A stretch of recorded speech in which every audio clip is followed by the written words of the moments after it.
and some pals, and there's also therapy too. Oh my God. Okay, well, everyone, welcome to this episode of Park Pals. Oh my God, we're doing it. We're finally here at the debate. A huge episode. Bryon from Citizens of Pawnee is with me. Oh my God. This is insane. I can't believe we're getting to the debate, and you know as well as I do, just as you've been like, you know, analyzing it each week, you're like, this is a huge deal, this episode. This is the culmination, obviously. Well, not obviously the season finale is, but this is what we've led up to. Yeah, the debate. I mean, we get to see Bobby Newport actually talk, and oh my God, which is fantastic. And yeah, this is when you asked me to do the episode, I was very excited because this is definitely one of my favorites. So I'm very excited. I know. I think it's so many people's favorites, but yes, you are right. It is a culmination of everything that we've kind of been, wanting to see from her. Before we get into it, don't forget to rate and review both my podcast, Park Pals, me and Maddie's podcast, and Citizens of Pawnee, because we really need that for the algorithm. Follow us on Instagram. Share all the things with your group chats, with your regular chats. Introduce somebody to Parks and Rec. We need that, please. Thank you so much. Yes. I also have bonus pods that are really fun. They're like $3 a month, and they're just like fun. We talk about literally anything. It doesn't have to be parks. My friend Catherine is a subscriber, and she is so cute because she'll send me things that she wants me to talk about, and we have a great conversation, and it's really just me and her at this point, and I really love it. That's, it's, and not to sound like selfish or anything, but it's because I have, and I can't remember if I talked about it last time I was on, but in my episodes, I just have a segment called filler where it's just like, because I want to talk about like the movies that I watched this week. And it's like, yeah, when you're just like, I don't really want to talk about parks for a second. It's like, I just want to kind of talk. So yeah, I totally, I love what you do with your episodes. So. Yeah, super fun. Okay, so before we get into the debate episode, though, I do have a couple of recaps from previous episodes. So, oh my gosh, Mr. Hamster Penis himself, who his name is Billy Merritt from Live Ammo, which you did with me, did the recap with me. When April's running a meeting, for those of you who needed to be reminded, Billy Merritt, who plays that character, sent in a voice memo, and I can't wait to hear it. I haven't listened to it because I wanted to react to it in real time. Oh, great. Cool. So you guys will also... Yes, you guys will be listening to it together. So here we go. This is Billy Merritt. And it is, I have to warn you guys, it is 7 minutes long. I may edit it down in the thing, but I might not, because it might be great. So, and he might have everything that you need to say or hear within 7 minutes. So I'm just going to play it, but just a forewarning. Okay? Okay. Here we go. Hi, Holly. This is Billy Merritt answering some of your questions for your podcast. Let's see. How did I get the job for Parks and Rec? I believe that was so long ago. Katie Dippold, who is one of the writers / producer for the show, is a friend of mine from the Upright Citizens Brigade Theater. We're on the same comedy group together, and I believe she got me on the show for that particular episode. I tend to do a lot of day rate work, so I was there for the day to play classic Mr. Hamster Penis. I remember asking Katie, did she think of me when they came up with that name? And she said, yes, they did. So I was lucky enough to have a friend who wrote on the show that asked me to be in the show. So the day that I was there, I spent a good half of the day, of course, in my trailer wearing my little outfit. There's nothing fun about sitting in a trailer by yourself. Got some work done. But then eventually, for the second half of the day, we're on set for the most of the time. Since it was a group scene, because it was a meeting, a council meeting of some sort. Not all the cast was there. I think it was like 3 members. Aubrey, it was her scene, basically. And then the rest of us, myself, Chelsea, and some of the other actors, all hanging out there in the back. But because of that, sadly, the only thing that I really remember about that day is excellent craft services. man, they had fresh deviled eggs. I've never had a good deviled egg like that before on set. I remember going, ooh, fancy place. They were shooting at the Radford, CBS Radford studio, which I think is where they're located, which is in Studio City, which is where I live, so it was easy to get to. So I found the whole day quite convenient and easy. Very nice, and I literally left the show full. Now, as shooting the scene goes, I had like 3 or 4 lines, and I just wanted to get those correct. And I think the way that is written is I'm not there to be funny. I'm there to set up them to be funny. So it's not really up to me to improvise or go off on it. So I just basically asked those questions as they were asked of me. I remember freaking out over the word vis-a-vis because I'd never heard it before, and I didn't know if that was there a typo or if that's what they wanted me to say. And they said, yeah, that's how you say it. And I believe it was my questions were off of Aubrey Plaza, and she riffed on it. Well, the first time they do the run-through, they do it as on script. The second and third time, they kind of throw in some improv bits back and forth. And that's the way they do it. That's the way a lot of those shows are run nowadays, is they get... I remember being on, Happy Endings. Was the first time I saw that being done. I was a recurring character on that show. And they always get the script, honor what the writers wrote. The writers would be on set as well. And then the second or third time, they'll maybe improvise or riff off of it. And if it works, they might build off of that. If not, they have it already written down. So that was fun and easy. And like I said, I really remember those deviled eggs. I will say this, Chelsea, I didn't get to meet Chelsea that much during the show because we were in separate trailers, and I kind of knew her through the Upright Citizens Brigade doing comedy shows in New York. I didn't know her that well in L.A., but cut to 2 years later when she was on Brooklyn Nine-Nine, Chelsea and I did a scene where I was somebody who was the head of the records department, and she had to talk to me, keep me busy, while I believe Terry Crews went in the back and stole an entire file cabinet. And my character liked birds. Which I do in real life, by the way. And I know, again, just like I got the job at Parks and Rec, the writers on that show know who I am and know that I like birds, so I didn't have to audition. They just asked me to come in, and I did get to riff on all sorts of birds and weird stuff like that. Chelsea is just so fun and easy to play off of. And then afterwards, I don't know if she knew who I was at that time or not, but she asked if I wanted to take a picture because I was trying to take a selfie, and she took a picture for me, and it was perfect. The sets on Brooklyn Nine-Nine were incredible. My character liked birds, so they hid 17 different birds in that one little area. That was a 30-second scene, and they did so much work on that. Now, Aubrey Plaza, I knew before Parks and Rec. I knew her back in New York. And during the shoot, by the way, she did sit down with me, and we had a wonderful time catching up. How's she been? How have I been? Because I hadn't seen her that much in L.A., but in New York, I remember the first time seeing Aubrey, and I remember the story because I always talk about the first time meeting Aubrey. I did not know who she was. I was off working on a show, and I had just come back to New York, and I've been with the UCB since they started, so the Upright Citizens Brigade. They have a Memorial Day picnic out in Brooklyn every year where everybody just kind of goes out to Brooklyn, and they roast hot dogs and what you would normally do at a cookout. But there's a lot of people who are performers and writers that kind of hang out. It's not an official UCB thing. It was just friends who get together. And Aubrey had just come from Delaware with the Delaware crowd. I remember Joe Wangert and a couple other people were coming from Delaware, and these are these hot new comedians. And it's like, yeah, well, I don't know about that. And they, of course, were brilliant, funny comedians. The first time I saw Aubrey was at that picnic.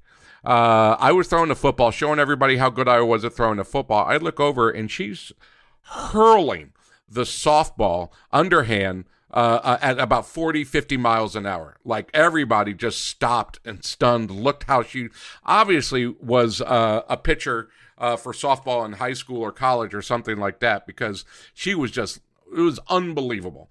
And I do remember at that point in time, this is her first time in LA or in New York. It's her first time in New York. It's her first time seeing her. I see her pitch that softball, and I remember saying, she's going to make it.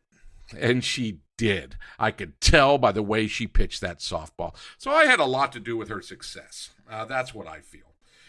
Thanks for asking me to do this. This is a lot of fun.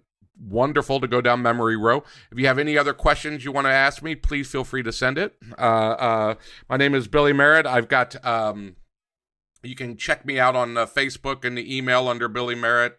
I also have a new thing that I'm putting up on TikTok called Chowder Report, where I just basically do reports on specific chowders. I think that's all I got. Thank you. Have a wonderful day. Oh my God, that was so fun, Billy. That was awesome. It was funny when he started talking. Like I had to the voice set in, and it's just like, okay, that guy. Like obviously I remember hands-up penis, but I had to think for a second. It's just like that. That voice coming from that person. So yeah, very cool. Yeah. Oh my gosh. I was making notes as he was talking. A deviled egg. I love a deviled egg. I bring that to most parties if they require us to bring something. I got the most old ladyest purchase ever with this deviled egg carrier holder thing. Oh my God, it's the best. Nice. So can definitely relate to that.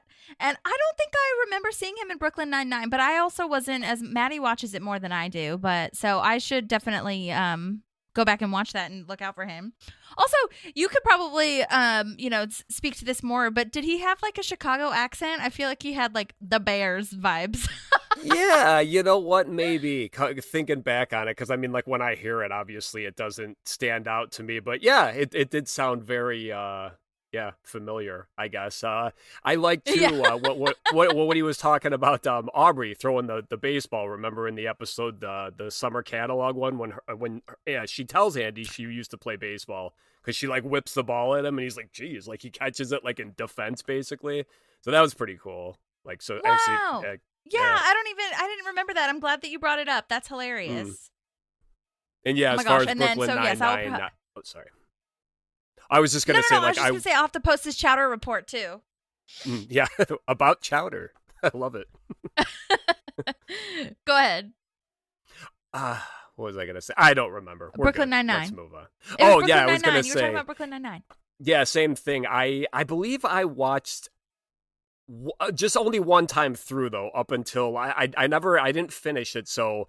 Yeah, I love though how he said just when he was describing it though, Terry Crews's character just taking the whole file cabinet instead of just because he's huge, so just lifting that up as the joke. So, but no, I don't remember specifically that episode, but that's awesome working with them again.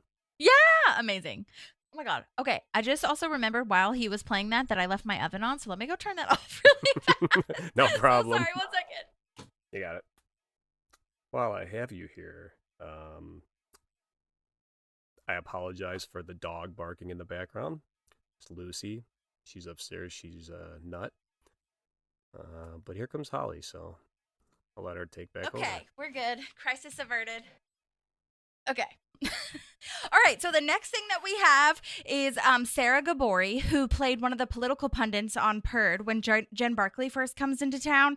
There's two political pundits. Yep. One is a blonde, short hair, and one has the glasses. The other one, Chris Regan, sent me a voice memo, I think during that episode, but Sarah took a little bit of time because she's a teacher and she a teacher of acting actually. So nice. If you're in LA and would like to take some acting classes, I'll link it. But yes, this one is also 7 minutes long. So I'm sorry, but I'm also not sorry because it's amazing. So here's Sarah. Hey, so thanks so much for reaching out to me. It was really fun to go back and think about doing this job on Parks and Rec, which I was so excited to do at the time. I was still pursuing acting. Right now, I really work full time as an acting coach. I work on set, and I have an online acting studio. So it's fun to go back and think about acting. So the first thing you had asked was how I got the job on Parks and Rec. So I was thinking about the audition and remembering, and I was really excited to get in for them. That was the first time I had auditioned for that show, for that office. And I remember kind of walking into the audition room and seeing they were casting 2 pundits, and I was kind of doing that thing that I talk to actors now about not doing, which was comparing myself to everybody, you know, thinking like, oh my gosh, they're looking at all different kinds of people. So like, where do I fit into this? But I was I did a good job of just kind of going, I'm going to go in and do my thing. And I remember it being a very like, I think I did 1 take, and the casting director was like, that was great. And it was so fast. And I walked out and I was like, I have no idea. But I felt like it was good. But, you know, you certainly move on right after that because you get used to that as an actor. And then, of course, I was cast, which was so exciting. I was really, really happy to get to do that show. I had not watched the show previously but until I'd gotten the audition. So I watched a little bit of it. Obviously, I wasn't going to catch up on 4 seasons at that point, but I did watch some of it just to get a sense of the tone. And as a coach, already working as a coach, all the things I had been told from lots of other actors and coaches and directors and producers was, you know, you're really, with those kind of comedies, you're really sticking to the script. And so I had, you know, I really prepare for that. You know, I always would stick to the script, but not prepared for what ended up happening on set, which I can share in a second. So when I got there, you'd asked about the day on set, and I was like, it was such a great day because I got there, and the second, I'm assuming it was, gave me, you know, a tour of everything. And as we were going through the hallway and headed outside toward where the makeup trailer was, Rob Lowe comes through the doors, and he's just so bright and, hey, nice to meet you, introduced himself, and, you know, welcome. It was so lovely. And then in the makeup trailer, I was sitting next to Adam Scott, and Catherine Hahn was there doing a scene that day, which I didn't know was going to be the case. Actually, I guess I must have at the call sheet time, but before that I didn't know. And they were both just so lovely and easy, and I just kind of couldn't believe, like, I was there. And I was definitely nervous and feeling like, I'm really glad that I don't have this like huge thing I have to perform today. I think I maybe had like 7 lines or something on the script. So I was feeling like this is very manageable. Catherine Hahn is like one of my most favorite actors. She's just such a gifted, both dramatic and comedic actor. And so I just felt so lucky. And I did get to see her do one of her scenes right before mine. So I had been brought in and was watching, which was fun, but it also made me kind of nervous. So I was sitting there like, ooh. And then, you know, there was lots of downtime. There was the other actor playing the other pundit had come in super last minute because the other actor had gotten sick or something. So they had brought this guy in like the night before. So I was kind of chatting with him a little bit and kind of trying to get warmed up and talk. And you know, so we're coming into this, the Word with Perd scene. And Perd, my God, he is just so much fun and so easy to kind of chat with and play with. And he's like, oh, I think, you know, the reason I got this job is because I didn't care. You know, he came up as I think he said he came up as an actual news reporter or anchor. He was doing like hosting stuff. And he's like, I didn't know any of the rules. So I was just making it up and making everybody laugh. And I would just keep riffing. So that kind of, and he said, you know, we always just riff here. We always just keep, you know, improvising. And so that is exactly what happened as we were doing our scene. They wouldn't call cut for a while. You know, they would keep rolling. And Dan Gore was directing that episode.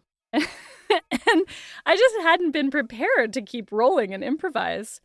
Because I didn't know that was something that they did. And then I felt kind of silly for not thinking about that as a scenario. Luckily, I mean, I was totally fine and was able to really play. But I remember thinking, like, do I know enough about the circumstances of the world and all these characters to kind of keep riffing? But we did. And I don't think actually any of our improvs actually made it in. We kind of stuck to what was on the page. But it was so fun to get to watch everybody work. You always learn so much being on set. It was very warm. It was very welcoming. I do remember also thinking like, maybe I get to come back. I do know Jim O'Hare separately. And he'd said, these are the kind of roles that sometimes come back. You never know. So I did kind of have that in my head, like maybe I'd get to come back as a pundit in another episode, which I never did, but that would have been fun. Any other stories that to share? I feel like that's mostly it. I feel like it went really smoothly. It was really fun. And ultimately that was a great group of people to get to go play with. You asked if there's anything I want to promote. I am an acting coach, so if there's any actors out there, we have a full, busy online acting studio. I do teach in-person workshops, and I coach on set as well. So you can visit my Instagram, which is at Real Actors Lab, REAL Actors Lab. And you can also go to my website, which is linked at my Instagram, but also it's just realactorslab.com. And you can set up a quick little chat with me if you want to talk about whether it's a fit.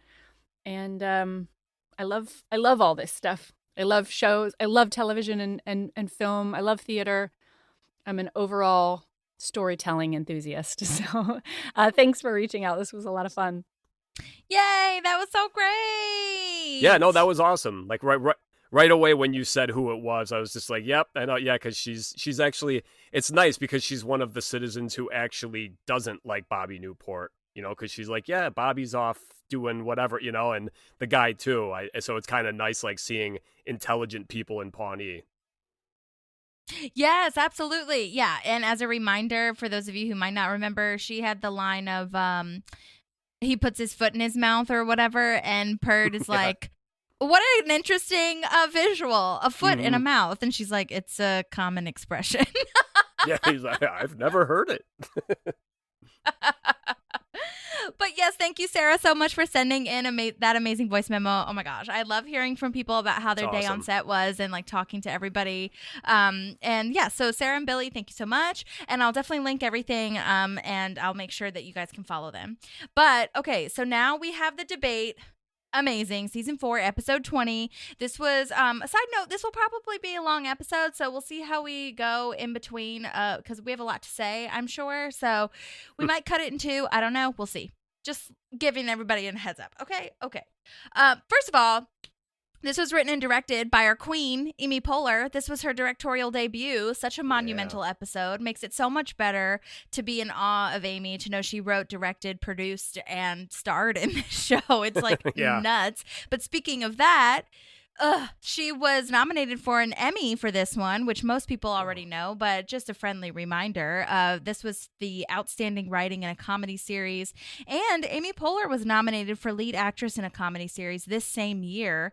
And I was just going kind of down a rabbit hole of all the different awards that this year for them had given them, or what they were nominated for. And End of the World, the episode End of the World for Parks, was nominated for Best Sound Mixing. Thought that was really cool. Steve Morantz, who is the production mixer, John W. Cook II is the re-recording mixer, and Peter Nussbaum, re-recording mixer, were all nominated. And then Mike Schur was also nominated for an Emmy for Win, Lose, or Draw, which is the finale of this season. Yes. And so I thought this was like peak Parks moment, man. It's great. It is. And they got snubbed mostly, didn't they? Yeah, I think they did. They actually talked to... I talked to Yvonne Jourdain, the one who plays... oh my gosh. Hauser. Right? And yeah. And he was talking about how one of the times he was on set talking to Amy, and Amy had said that she didn't win, but I think Tina Fey won for 30 Rock, but 30 Rock was over at that point. And so Leslie was like, I'm kind of just excited to have a job though at the same time, even though I didn't win, because 30 Rock's now over and they don't have a job. yeah, that's true. So, but either way, yeah, I think they definitely, I feel like Parks was kind of like a Barbie moment, like Barbie movie moment, where they got snubbed a lot, but we all still love it. You know what I'm saying? Yeah. Okay, so this one, side note, there was a couple drafts. Usually there's a couple of drafts of writing the script. Like the writer writes it and then they take it back to the writer's room and they write a bunch more. They edit it, they take out stuff, they add stuff, all that stuff. But this one was kind of known for Amy Poehler's script being almost exactly what was in the shooting, and which is really amazing. I mean, that very rarely happens. And she also watched The War Room about Clinton's campaign to prepare. I thought that was really interesting little tidbit. Yeah, that's awesome. I mean, that's getting in there, obviously. And what a hell of an episode for your first one to direct, too. It's just, oh my God. Incredible. There's also, okay, so I have some things to share about the DVD because this is the last disc that I am on now for this episode, and I have to play speaking of Purd, I have to play the gag reel intro because Purd does it and it's so freaking hilarious. So wait, I will just play this one. Who? My name is Annabelle Vandercrank from the Memphis. Oh wait, that's different. That's different. Actually, let's listen to that now too, because this is during. This is the what you call it, the gag reel when they're doing Pawnee Rangers, and you know how she's like, oh yeah, oh my yep. stars, Mm-hmm. I'm just a little old lady. She's mocking I think Ron. she had, yes, she had a little bit more. Okay, hold on. Who? My name is Annabelle Vandercrank from the Memphis Vandercranks. And I just about lose my head when the sun falls down on my... Sorry, my mustache is coming. Okay. I'm sorry, I need my mustache glued. Yeah, so apparently this was when he had burned his mustache off and they made him shave his mustache, so they had a glue-on mustache for him. Gotcha. And so they were laughing so much at I didn't notice his mustache falling off, but he must have felt it wiggling around. Okay. Yeah. That's so Ron's hilarious. mustache. It's amazing. Real quick, actually, it's so funny, speaking of his mustache, and actually kind of a similar episode of Pawnee Rangers, the one where they, what is it, the hunting trip? Not... Yeah, this is a hunting one where Ron gets shot by Donna. But just the part when Ron, he gets shot in the back of the head and he's all drunk, and what's her name? Anne and Leslie are fighting him, and you just hear Anne at one point yell to Leslie to grab his mustache. It just sounds so funny that's what she's gonna hold on to to subdue him. It's just hold his mustache, But I know. Grab the part that he cares about the most. Yeah. There's also, I don't know if you remember the Catch Your Dreams song. We just did. I actually think it was just released a couple of weeks ago. But the episode where they're recording at the studio, the Double Time studio for the Catch Your Dreams recording, and Rob Lowe can't sing or whatever. But we were kind of noticing how awful the lyrics are. Catch your dreams, shackle it. It's very aggressive, don't let it get away, man. You have to keep it. And there's a couple of other lyrics that I thought was freaking hilarious. It's a short little moment. So on the DVD extras, there's a full thing of the gag reel and a full music video for that song. But I just took a quick little snippet of this. You guys have to hear it. Hang on. Okay. Stuff it and mount it to your heart. So if you couldn't hear that, it says you gotta gut it, stuff it, mount it to your heart. I just thought that was so funny. It is, yeah. You're hunting said, it's just your dream. Taking it one step too far, but it's we get it. Yes. And I had already sent you this one, but for the guys that are girls and guys that did not have the DVD, I'm sure it's on YouTube somewhere, but there's a trailer for Ben's claymation video, a commercial for that, and it's freaking hilarious. There's also a Pawnee Community College ad where, Andy goes to college, gets his college course, and the sign in the background says achieving standards every day. And it's just so freaking hilarious. Again, it's just the writers, because what standards? You're just achieving some standard. Achieving standards. Yeah, it is. It's very just basic. What do? We achieve standards. Exactly. There's also a whole compilation of Ron canoeing. He's cutting wood. He made a bobblehead out of Ron. Like there's like a massive chunk of wood. It's like the bottom half tree trunk, and they literally have like a 7-minute video of him just cutting wood in his wood shop. Oh, wow. And I was like, why did you add this to the DVD extras? But it's great, and I would have watched it for longer because I'm such a nerd about that. But he's narrating a lot of the videos, which I think is freaking amazing as well. And then I also have to tell you, again, I'm just sharing the information that I saw on the DVDs that you guys might not have. I'm basically doing a book report, so you don't have to read the book. But there's like a 4-minute long deleted scene with Andy at the testimony of Leslie Knope, like the trial of Leslie Knope. Wow. And he's singing a song called Nope. And I don't know if this was all improvised or if this was scripted and they just cut it. I think it would be improvised because, from everything I've heard from Pratt, he's just like, they let him go. They keep the cameras rolling. He just does what he does. And so I would bet that that's improvised, but it's literally 4 whole minutes of him just talking about Leslie and saying like, crazy things like that she's good. And yeah, Ben hit that, but like, it was fine. That's so funny too, actually. That's the episode I'm covering this week. So I was watching that earlier today. And what they left in the episode for Andy is like 15 seconds. Like if even that. I mean, like, yes. because they put him and April back to back, and it's like, they're just kind of, it's, April obviously yelling that it's April or that it's Ethel Beavers. And then they just cut to Andy and just kind of show him stupid for not even 15 seconds, probably like 5 seconds. It's just very quick. Yeah, because it's more of like a montage, I feel, than like putting out little pieces of each person's testimony. So that was really interesting to see in the DVD. And then the other thing was that they had a voice promo when the Voice was new, like the TV show The Voice. And Ron has a voice like red chair that turns around. For those of you who are familiar with The Voice, it turns around, and it was so hilarious because it really reminded me of the remote that Leslie gets Ron to shut his doors. He was using the Voice chair like that, where he would just turn around when people would come in. And CeeLo Green made an appearance too because he was a judge on The Voice for a little bit, and like Leslie was talking about giving her album to like Adam Levine or whoever the hell was on there, Blake Shelton at the time, to like listen to her album because maybe I'd make it one day. I thought it was so funny.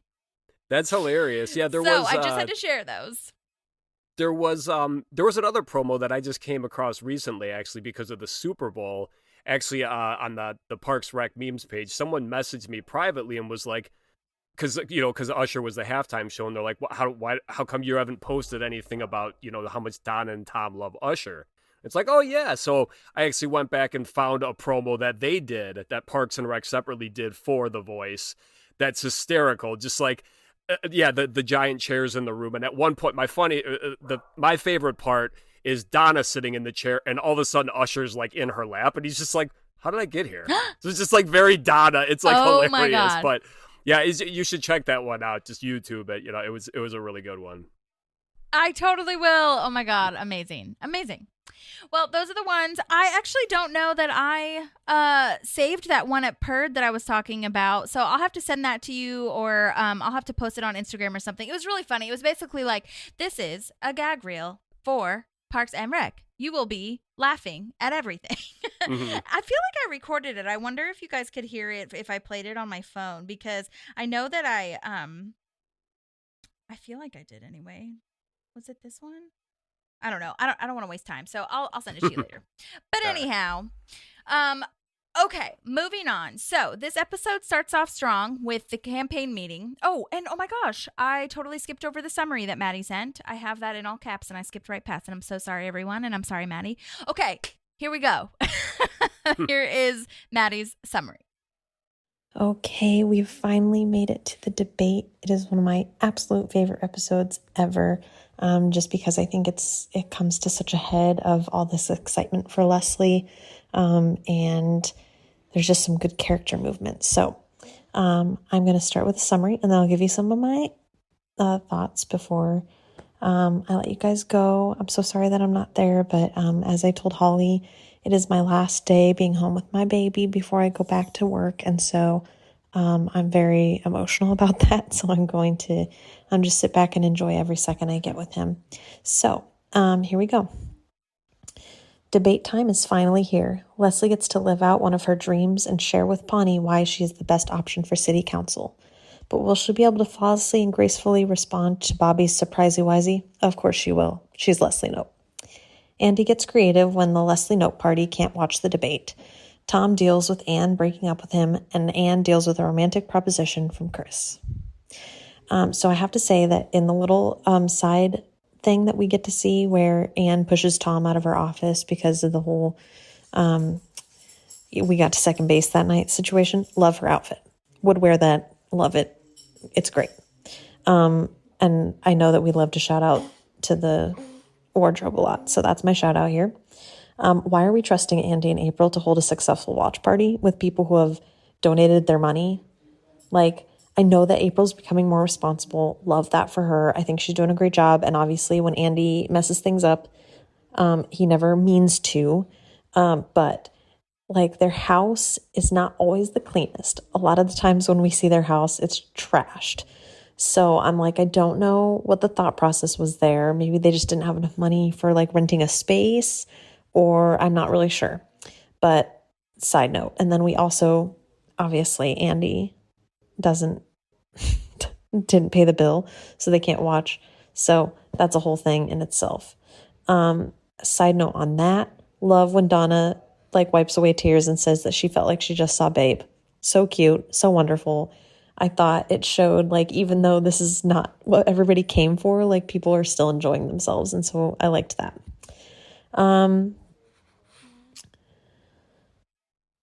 Okay. I felt like it was really strong with Leslie going in with negative towards Bobby right away. And I don't know how you feel about it, but I felt like it was kind of against what her whole, like, don't go negative thing was a couple episodes ago. But I also understand that she wants to come out and, like, say how she's different from Bobby. But, and I don't know if it's just the way it's delivered, but it comes off pretty strong. I don't disagree with what she's saying. She's 100% correct, but it does line her up, obviously, for some backlash. Montana's here to sing our wonderful national anthem, and I'm sure Holly will remind you all that we had a interview with her, and she's wonderful and beautiful and amazing. And if you have not listened to that interview, please go back and listen to it because it's wonderful. Tom and Anne, I'm so happy. Oh no, sorry guys. I'm so happy that we're over that. The whole Tom and Anne thing. So happy. And I'm glad that she stands her ground. She doesn't get back together with him at the end of it. And I'm glad she stands her ground with Chris, because although they do end up together, I don't think this is the right time. And he seems to come to that realization really quickly. It's not like, oh, I still have feelings for her. It's like, oh, and we're such a good team here, we should be a team in real life situation. So I'm glad that Anne stands her ground, and she really is like, no, I just need to be with me right now. And I think that's the best call for her. How proud Ben is of Leslie when she pulls out that closing statement. I just love that. Love that, love that, love that. And my final note is that I love Adam Scott and Catherine Hahn's chemistry. And obviously they've worked in projects together before. And so we just get to see more chemistry here, different than what they've ever done before. And it's just wonderful. So I hope you guys enjoy reviewing this episode. It's a wonderful one. Such a huge high point in the season. So I love all of you, and I will talk to you very, very soon. Yay. Oh my gosh. So cute. And second time that Killian, her baby, has been on the podcast. So that's great. But yes, awesome. All those notes, I have notes on those exact things too. So can't wait to talk about it. Yep. It's crazy, actually. Just like, yeah, what you just said. I mean, like, most specifically the thing, and we'll get to it, but yeah, with Chris, how exactly what she said. I thought the same thing, how Chris is just like, we should be together. And I really didn't like that. Like, doing my rewatch, and I may have said it last week, but I'm finding I don't like Chris as much now. Like, I don't know. It's weird. Me too. Like, yeah, Tom's always been that guy for me, but I'm finding particularly right here in, like, beginning of season 4, to whatever. I don't know. Just like the whole with Jerry's daughter and everything, Chris just seems kind of sleazy. Like, and that's what we were kind of trying to get away with apparently with Mark Brendanowitz. But it's like, yeah, I just don't really like Chris right now. So I am happy, and I agree with Maddie. I'm very happy that she was just like, no, not now. We're good. Yeah. Yeah. I mean, I'm not seeing him as sleazy, but I totally see what you're saying with the Jerry's daughter thing. But no, like, I'm glad that you say that too, because maybe it's just something that, like, when you're analyzing it, you notice, like, how for me, Chris is just annoying. I'm just like, can you just, like, stop talking for 5 seconds? And also, can you, like, stop giving Leslie such a hard fucking time for, like, this? Because she already admitted that she did it. She'll take the punishment. Like, can you get out of here? Then that's the episode that you're on right now. And that is one of the episodes that Maddie and I had, like, a conversation of, like, can you just shut up? Yeah. I totally understand. We're not talking about that episode. Just quickly. He's doing his job, but it is like, dude, you, like, that Ben's your best friend. And it's like, you're going that extra mile to try to bust these two for whatever reason. But yeah, I mean, so yeah, it's just, Chris is kind of hard to like at times at this point in the show, I think. Yeah, well, and you will notice that he gets better. I would say, like, not immediately, but like in the next couple of episodes after the trial of Leslie Knope. Like, now is the time where I feel like he's getting better, where you're like seeing that he's a human, especially like when he can't sing at the in when we're talking about when he can't sing for Catch Your Dreams. It's like, he's like a human with flaws that like isn't perfect. I mean, that might be annoying to some people, but for me it was just like, oh, he's a real person. Like, I get it. He just is kind of crazy and overzealous, like his as Leslie is, you know. Yeah. So anyway, okay, now we're finally starting this episode. So sorry, but also not sorry, because we needed to hear all those things. First of all, this episode starts off strong with the campaign meeting, and Ben is saying that Newport is 40% ahead and Leslie's at 32%. So it's close enough that the debate could change everything. And this is where he's kind of giving out tasks and stuff, where Ben is saying that Ann and Chris and Tom are being the spin team, talking to reporters, making things sound good. And Tom is like all butthurt, and like he's leaning against the fridge with his like surly face. He's like a child in this in like a lot of his episodes, but I mean, especially the part at the end when he like goes to complain to April, when he plops down on the couch, he just looks so little. Yeah, you know, like his feet are like they're not touching the ground. But yeah, Tom sucks in this episode. Oh, I know. I'm just like, you guys. I was kind of on board. This is kind of going off of what we were just talking about with Chris, where I was weirdly on board with Chris's spin of the house burning down and losing money in the stock market. Fire's cleansing. True wealth is the mark of the friends in your life. And I was like, yeah, Chris, that's true. It's Chris. If anyone had to tell me I had cancer, I would want it to be me. And if like what I love about that scene very quickly, like Chris and Ann, their chemistry, just in that scene, like when Chris says that, the way Ann reacts, kind of like, can you believe? Yeah, and that it's just it's awesome. Yeah, and the way that I love it. I almost like that Chris, when he answers Tom's question, he almost, at least I feel this way, because again, I can't stand Tom. It's almost like Chris is looking at him like, what else you got? You know? But there's also this like sincere genuineness to what Chris is answering. He's more, you know what I mean? He's like, let me think about this. Okay, well, you know, and that's really wonderful. I also love here that all the details are in the background too. Like even the fridge has reports and like highlighted documents and Post-its and all these things. I thought that was really cool, because this is like their campaign center. I love, too, actually, that you can see makeshift podiums in the background. I don't know if you noticed that. There's, like, a stack of, like, milk crates is one. There's a couple different things. It's pretty funny. But, like, yeah, there's just, you can see the 5 of them. And so I like that when they get there and Ben measures the podium, it's like, yeah, they've actually been doing this, like, you know, at the house. So that's awesome. Mm-hmm. Yes. So the task for Andy, April, and Ron are taking care of the donors. They're going to have a dinner, and Ron is making his world-famous ribs. April is providing her world-famous $100 lap dances. Around people I love this moment between Andy and April. Yeah. It's Todd and Johnny. I just like this is a great scene with April and Andy, and I think in this episode, not particularly, but I did notice, and again I keep jumping ahead, sorry, but when Andy's doing this stupid stuff to like Leslie's donors, these people actually donating money, April's just looking up lovingly at her husband. Like, I don't care how stupid he is right now. Like, I don't care. I love this guy. So she's just like, yeah, I'll go along. And it's just like, whatever. I know, it's so cute, especially when he screams the "yeah" at the end right before they cut it off. He like April holds her ears, but she's also laughing, and I think it's so cute. I do wonder if that was an improv that Pratt did that. Probably. It seemed, like the way that they cut it off, it was probably just like maybe that was their way of telling him to. It's just like, stop, we're good. It was supposed to be a short one, but I do love scenes that end like abruptly like that in the middle of like a yell or something. So I like that. Totally, and Pratt's so famous for them. Like when he throws up on Kyle's shoes, or like the Pepto-Bismol, like all this stuff. When he's on his rollerblades too, he's like, I never fall, and then he sits down on the chair and falls off of it. Yes! He's oh my God. Yeah, you're right. A lot of his physical comedy end scenes. Right, exactly. Oh my God. And I do think that it's wonderful here. We're seeing it, we talked about it so much, but seeing Ben's kind of leadership is really lovely. Giving everybody tasks, making sure that he's the leader and the manager kind of is really lovely to see. So I thought that was worth pointing out. Yep.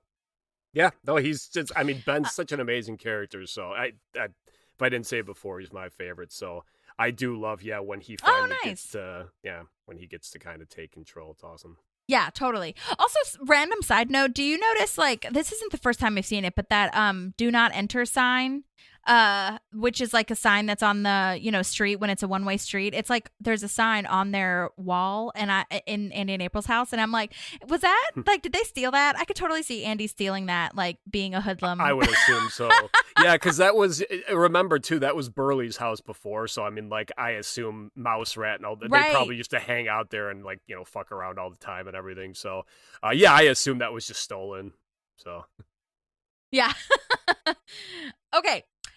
So now we're at the auditorium where the debate will be, and I was listening to this in headphones, this episode in headphones, and you can totally hear the echo of the room, which I'm sure you could hear even without it, but like with headphones specifically, that sound design is really good because you can really see how massive it is. You can really notice it. And then the podium being 4 feet. I have a side note. I don't know if you found this, but the podium being 4 feet, exactly like the one you use at the Parks Department, is a line from Hoosiers, which is an Indiana movie. Did you know this? I know the movie, but no, I didn't know the line. Oh my God. I had no idea. And it's the scene. So I watched it. I looked it up on YouTube, and it's literally set up exactly like it is in the episode. So if you're not familiar with the movie, it's about a little high school that goes to play the championship, and they walk into the gym where the game is going to be played right before game day. And they're all walking around in awe, like getting the sense of how big it looks, intimidating. Like the coach measures all the areas. And it's just like this really huge deal, just like Leslie's going into the auditorium, like, oh my God, do I have what it takes kind of thing. But I have to play this clip because I need you guys to hear it, okay? I'm playing it now. From the movie. 15 feet. 15 feet. Strap, put Ollie on your shoulders. The inspiring music. Measure this from the rim. Buddy.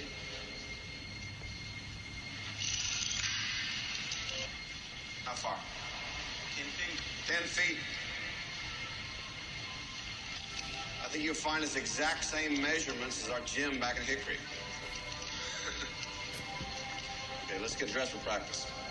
I just had to play that. I thought that was so great. What a nice little moment. That is awesome. Yeah, I love that they play. Yeah, they're like paying homage to like obviously Indiana, a big and there's Hoosiers references throughout there. Obviously, when they have the basketball league, when Ron even talking about Bobby Knight and mm-hmm.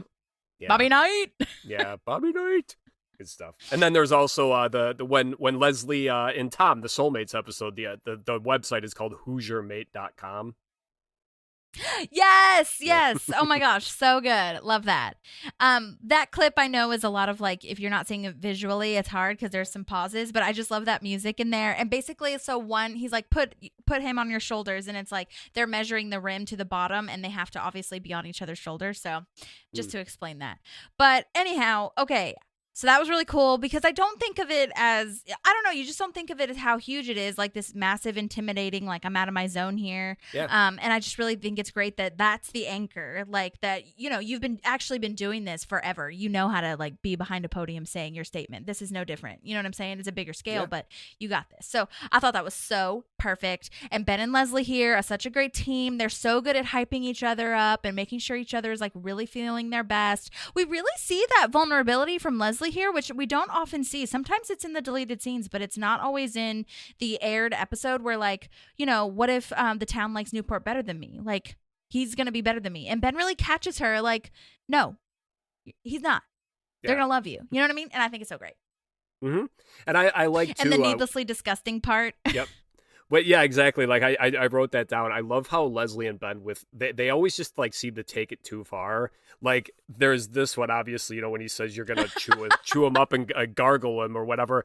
But it reminded me of like the Little Sebastian episode when they were kind of flirting at like the thing, and then it always turned into like them shooting each other, and Ben just like bazooka, you know, and it was just like, what? How does it get to that?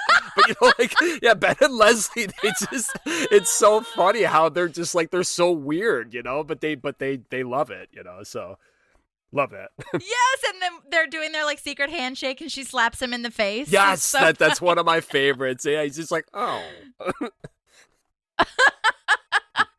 Oh my God, that's so true. Oh my gosh, that's so true. I this one is definitely like the weirdest that they've had. Like you're gonna take out his spine and chew it up and gargle with it or whatever. Yeah.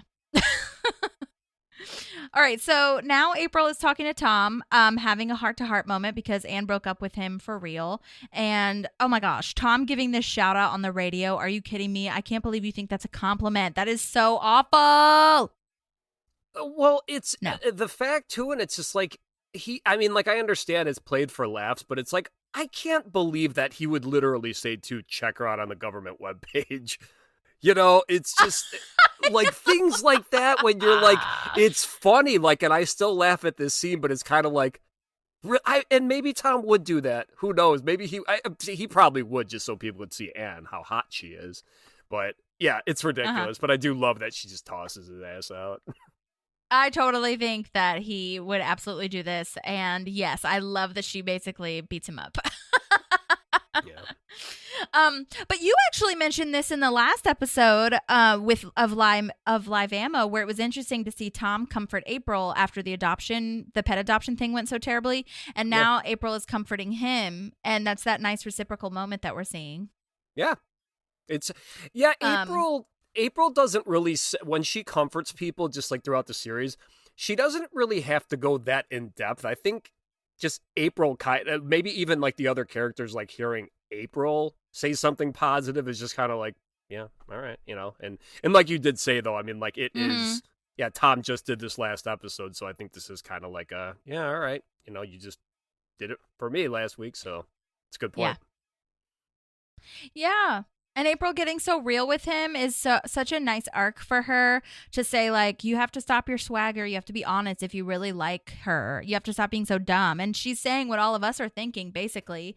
But I love this, like, the April's, like, you know, things that she cares about. Because Tom says that as well. And I feel like the audience is thinking both of their sides. Like, the audience is thinking, like, yeah, April, what are you talking about? Like, you don't care about anything. And I love when April, like, says that. Yes, I do. I care about Andy and Champion. I want Leslie to win. And I like sleeping. So I think that's so lovely because I don't think that she cared about anything before, you know? So now we're seeing her growth. It's a really good point too, because you kind of see April's lip quiver because she has to think about it almost like, has anyone ever asked me before what I really care about? Because she comes up with those things quickly, but again, she's kind of like almost, yeah, I don't know. I think that's really good acting on her part because she has to kind of like show Tom a vulnerability. It's like, well, you know, I love my husband and my dog, and I mean, like I thought everyone knew that, but so I think it's a great scene. Yeah, totally. Such a sweet moment. And then we have a not so sweet moment where Ben comes up with a hypothetical situation where Leslie farted and threw up simultaneously. I was wondering, like, do we think that was actually hypothetical? Now that I'm analyzing it, I'm like, that probably actually happened. There's a chance And Ben's that like, this happened. is hypothetical. This Yeah. didn't actually happen. Yeah, he's like, okay. So, yeah, thinking in his head is like, well, they weren't able to solve that when it happened to me. So, Chris, how would you solve this? And just the fact that Chris uses the word methane, like, that cracks me up every time. It's just incredible. Yeah. Spin team. It's so good. Spin team.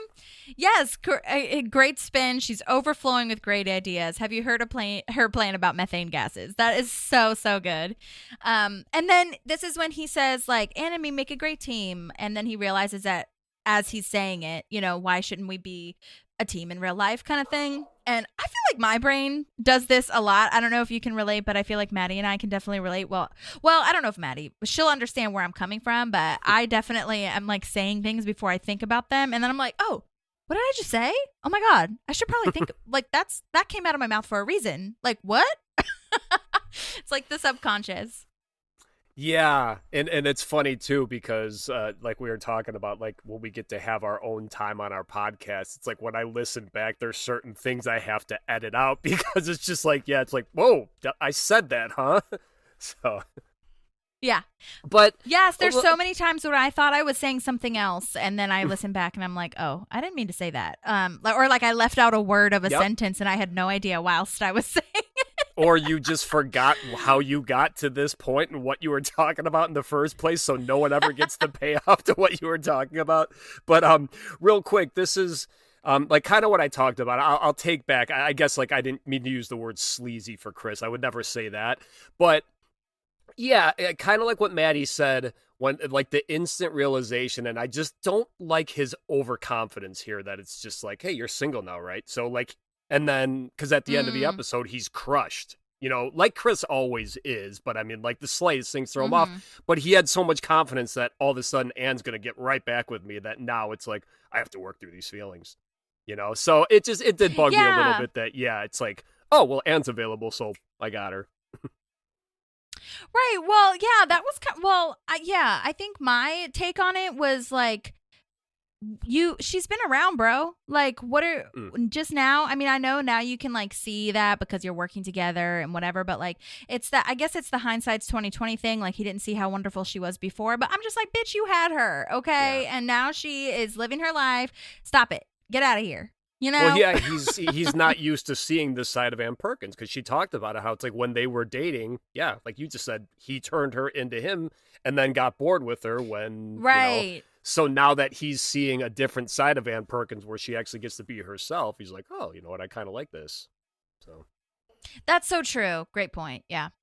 And Anne's line of this whole, like, yes, I broke up and I honestly can't ever believe we dated when she's talking about Tom. I'm like, it does. And then Chris says, does defy logic. It's like, we've been saying that. Everybody's been saying that for the last like 5 episodes. Hello. Yep. Yeah. I love that. Go ahead. I could go on for hours about how know. much it makes no sense, but yeah. Yes. Also, random side note, just looking behind them and everything, this place is so crowded. Like, what a wild, huge event for this like small town city council debate. I'm like really in shock by it. I like it a lot though that people are showing up, you know? Yeah, you know what? This is, like, from our point of view, too, this is kind of an easy episode to cover because everyone's pretty much together, you know, so you don't have to keep going. It's like, okay, well, actually, that's not true. I'm sorry. Ron, April, and Andy are at but there's 2 stories essentially going on. Exactly. You know what? Let's just cut this whole thing out because everything I just said it's like, no, there's actually 3 stories going on. Yeah. Okay, but still, I do like that. Yeah. At least everything has to do with the debate. That's exactly what I was going to say. It's not separate stories. Usually the A, B, and C stories are all completely different, and then maybe they meet up at the end. This is all based on the same thing. They're all reaching toward that common goal. Like, yes, no, I totally hear what you're saying, but I also can relate to that. So, anyways. Okay, so this is also kind of confusing to me. I wanted to kind of get your take on it as well, because Anne was the one who kind of built it up and when they broke up, and now she's saying that maybe he built it up. And so I thought that was really interesting that they kind of like twisted it, but at the same time it shows Anne's growth to say this, like it wasn't as intense or serious as we thought it was, and maybe Chris is like romanticizing it now that, like you said, he's seeing a different side of her. Yeah, I agree, but like kind of like what we just said though, he just comes to this realization so quickly. Because I think, yeah, because I'm where I'm at now. I'm on episode 9. This is episode 20, so it's like I'm trying to remember everything that's in there. Right. Like where I'm at, there's been a couple times where it's like he's maybe getting the like twinkle in his eye for Ann Perkins, but it's like, so I don't know it. Yeah. No, I get it. I think it was just interesting. Maybe it's just more of like from an analytical standpoint of how far Anne has come, because although she's saying that Chris built it up, I don't know if he really built it up. I think it's just like spur of the moment. I think it's like he's just having this idea and making it seem bigger than it is. Not bigger like it was a build up, if that makes sense to anybody, but that's kind of where my head is. So yeah. But I mean, he does lead Anne away with his hand on her back, and we see Tom in the background with flowers to give to Anne. And my first impression, and I'm sorry if I'm coming off as a hater towards Tom, because, Tom has his wonderful moments. He just is an insecure person, and I totally get that. But I was just like, Tom, give it up. Like, Anne, what are you doing? Ugh. It's so obnoxious, and it's just another scene, too, where he just, like, you brought her flowers, and it seems to me like almost like a Tom move too, though, so other people could see him bring her flowers. I don't know. It just, I didn't get that, but yeah. Yeah, I don't know. It just, it's just, I don't know. I think Tom's, I know, and you know what? He's very one note in this episode. It's just him whining. It's just gets old. Yeah, totally. And then he turns it back around at the end. But you know what? Me and Maddie were kind of talking about it as well. And I feel like Maddie had an interesting point where like the pattern is that they do get back together. So if they're going to follow the pattern, like I could see, and Maddie was talking about like how she could see that Tom might think that she will get back with him because they have been going back and forth and doing this whole charade. So, and she does say it's like the last time every time. So like, I could see that, if you're putting it in that perspective, but yeah. Okay. We'll move on from Tom and Ann now. Thank God. All right, so this is hilarious that they're at the donor event and Andy and April are talking to a donor about investing. Andy's like, I recently invested in some shirts at a garage sale. Left those at Wendy's. The economy. Left those at Wendy's. That's great. And I love April's like fancy laugh. The the ha. Yeah. You know what's awesome? I don't know if you caught this. So like when obviously when the cable goes out, the name of their cable company is called Cable-tastic. Like it just says it right in the middle of the screen there. I never noticed that either. Like since I'm taking notes for this, it's just like, yeah, that's like, wow, Cable-tastic. That's that's what it's called. What a great thing to notice. Do you watch 30 Rock too? I did. It's been a long time. So it reminds me because one of like Cabletown buys GE, and I'm like, Cabletown, that's hilarious. Okay, yeah, I vaguely remember that. I remember the GE thing. I don't know if I remember Cabletown, but yeah, it's another good show. Yeah. Well, and I also had written, speaking of like other shows, April's fancy laugh reminds me of Monica's work laugh in Friends. If anybody remembers that, where she goes to Chandler's work, and like Chandler has a different laugh than he has at home, and Monica has to come up with one to like get through the evening, and it's just freaking hilarious. So nice. Just needed to put that out there. And then the lady who is having this chat with them, her name is Liz Benoit in real life. She is the actor who plays this investor, and she has been in Brooklyn Nine-Nine, so she's in the Sherverse, and she's also been in The Conners most recently, which is the Roseanne spinoff reboot thing. Good Trouble, Grey's Anatomy, The Young and the Restless, a lot of great things. And she actually has sent me some amazing voice memo, so I will go ahead and play that for you right now. Hi there, I'm Liz Benoit. Oh, Benoit, I'm so sorry, Liz. And I'd like to share a little bit about my experience on Parks and Recs. Now, I worked on there, it's been a while. It was 2012, season 4, episode 20, The Debate. And I remember when my agent called me to say, hey, I have an audition for you for Parks and Recs. It's only a couple of lines. I said, look, you had me at Parks and Recs. He knows how much I love that show. And so I went in to read for it. I don't remember the exact location. I just remember there was a narrow stair, like a flight of stairs to the casting office. And Dorian Frankel was the casting director. And she asked me if I was familiar with the show. I said I was. And she goes, well, then you know how the pacing goes. And I said, yes. So we did the scene together. And I felt pretty good when I left, but I was mostly excited about having the opportunity to read for the show. I found out soon, like that evening, that I got the part. And I was just so happy about it. I remember calling my husband to tell him, look, I got the part on Parks and Recs. He knows how much I love the show. He was so happy for me. When I got to set, Amy actually was one of the first people I saw. She walked over to me and she said, hey, Tonda. She called me by the character's name, which tickled me. And then she said, so I'm going to be directing. This is my first episode directing, so I may F up.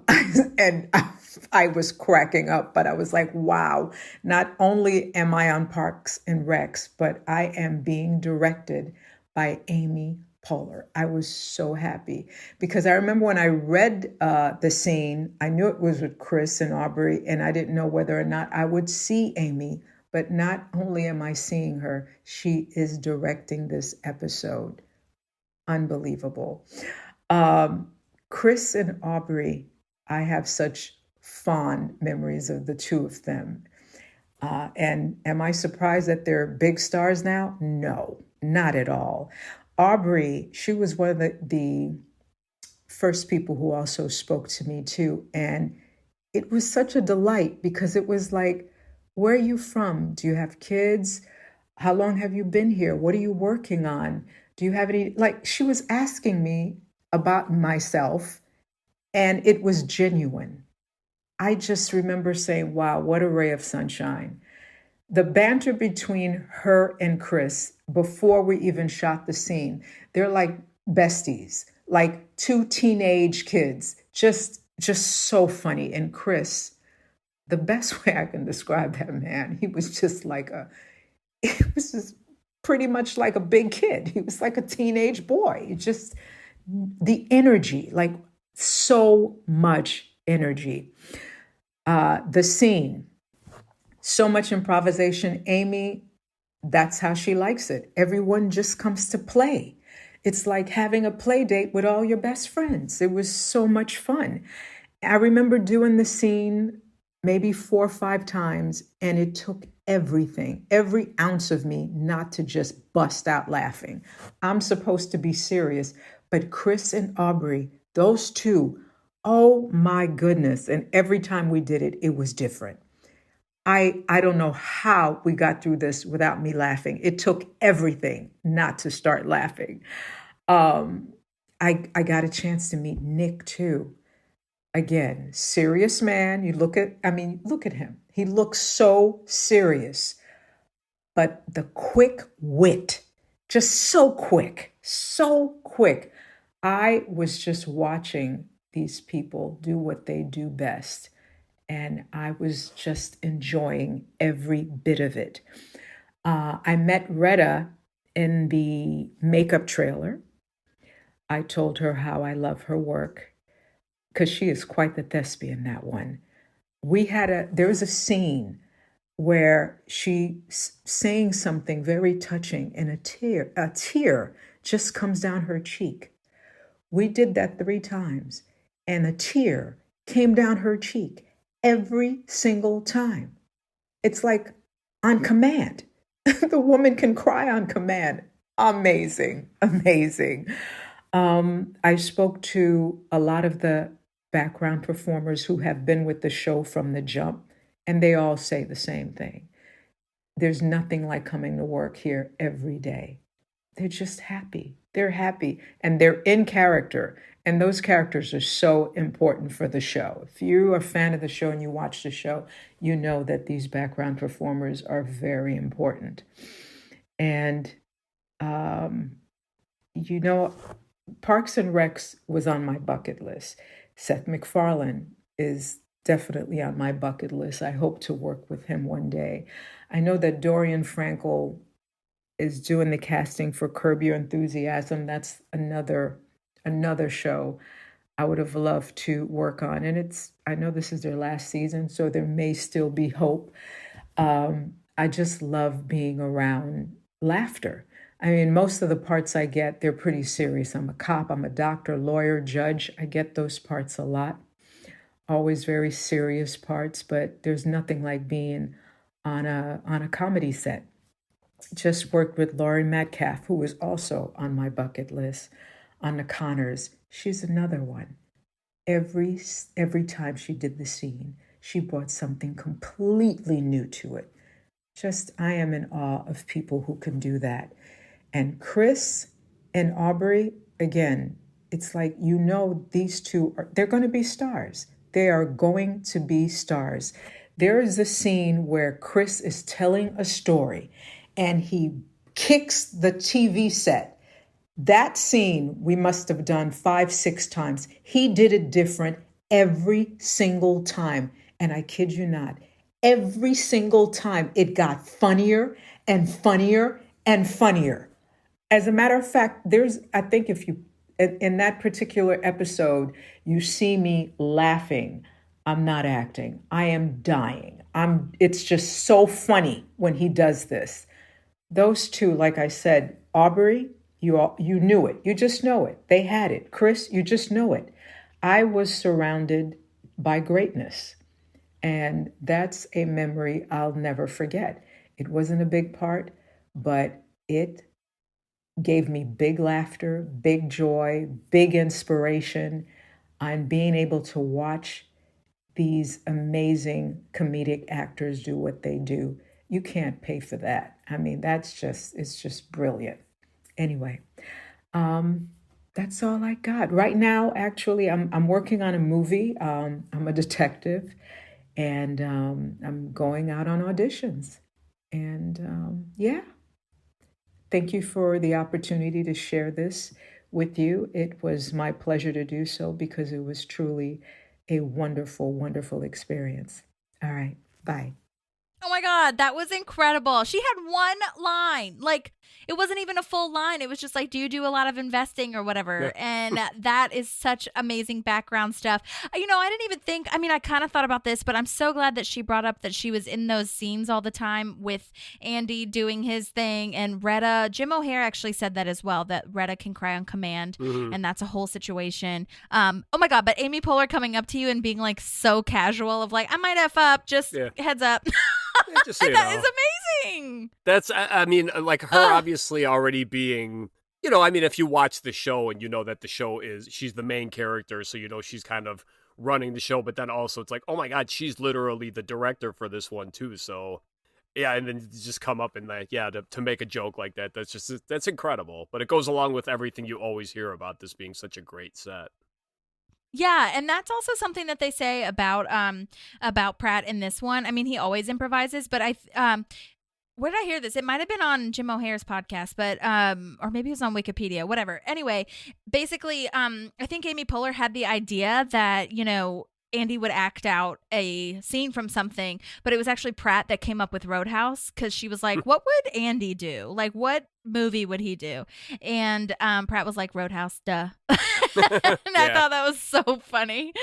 My favorite part of that is actually when he does like, I think he does is it like a chainsaw noise that he makes? He's like, no, it's a motorcycle like actually. Like, it's a motorcycle. Because it's like and then when he's like tackles the guy. It's such a great. Have you seen Roadhouse? I haven't seen it. I've seen clips of it. Like because it used to be. I think it used to play on like TNT or cable or whatever all the time. Yeah. So the funny thing too, actually, with us doing this is that the Roadhouse remake with Jake Gyllenhaal comes out on Amazon like next week. I mean, obviously, when the people hear this, it'll be a little longer. But yeah, so that's what this is about. And Roadhouse, the original one, very quickly, I would say, like, because I was a big, like, 80s action kid growing up, so it was one of my favorite ones, but, I mean, like, you watch it now, and it's like, it's very much of its time. I mean, it's very sexist. It's very just, and again, the part where Andy talks about with, like, the throat ripping, like, you see that in the movie, and the part, too, where he's just like, I used to boop guys like you in prison. When you hear that in Roadhouse, you're just like, when the guy says it, it's like, that's the most terrifying line I've ever heard. And then one more funny thing. My mom, who, God, she's I don't know her exact age. I'm such a terrible person. Plus, she probably wouldn't want me to say it anyway. But she just watched that Roadhouse for the first time like 2 weeks ago because she said someone at work had mentioned the new movie and was just like, oh, yeah, I want to see the new one. So she found it on like Paramount Plus or whatever and watched it. And yeah, that's what she said. She's like, I don't know if it would still hold up now, but yeah, so it was just kind of funny. But it's and actually Sam Elliott's in it, who plays Ron Dunn later on in Parks and Rec. So a little Easter egg there. Yeah. So yeah, it's definitely Sam Elliott. Oh my God. Yeah. So it's definitely a movie Andy would love. Well, that is amazing. Okay, thanks for the heads up. If I ever do watch it, I will keep that in mind.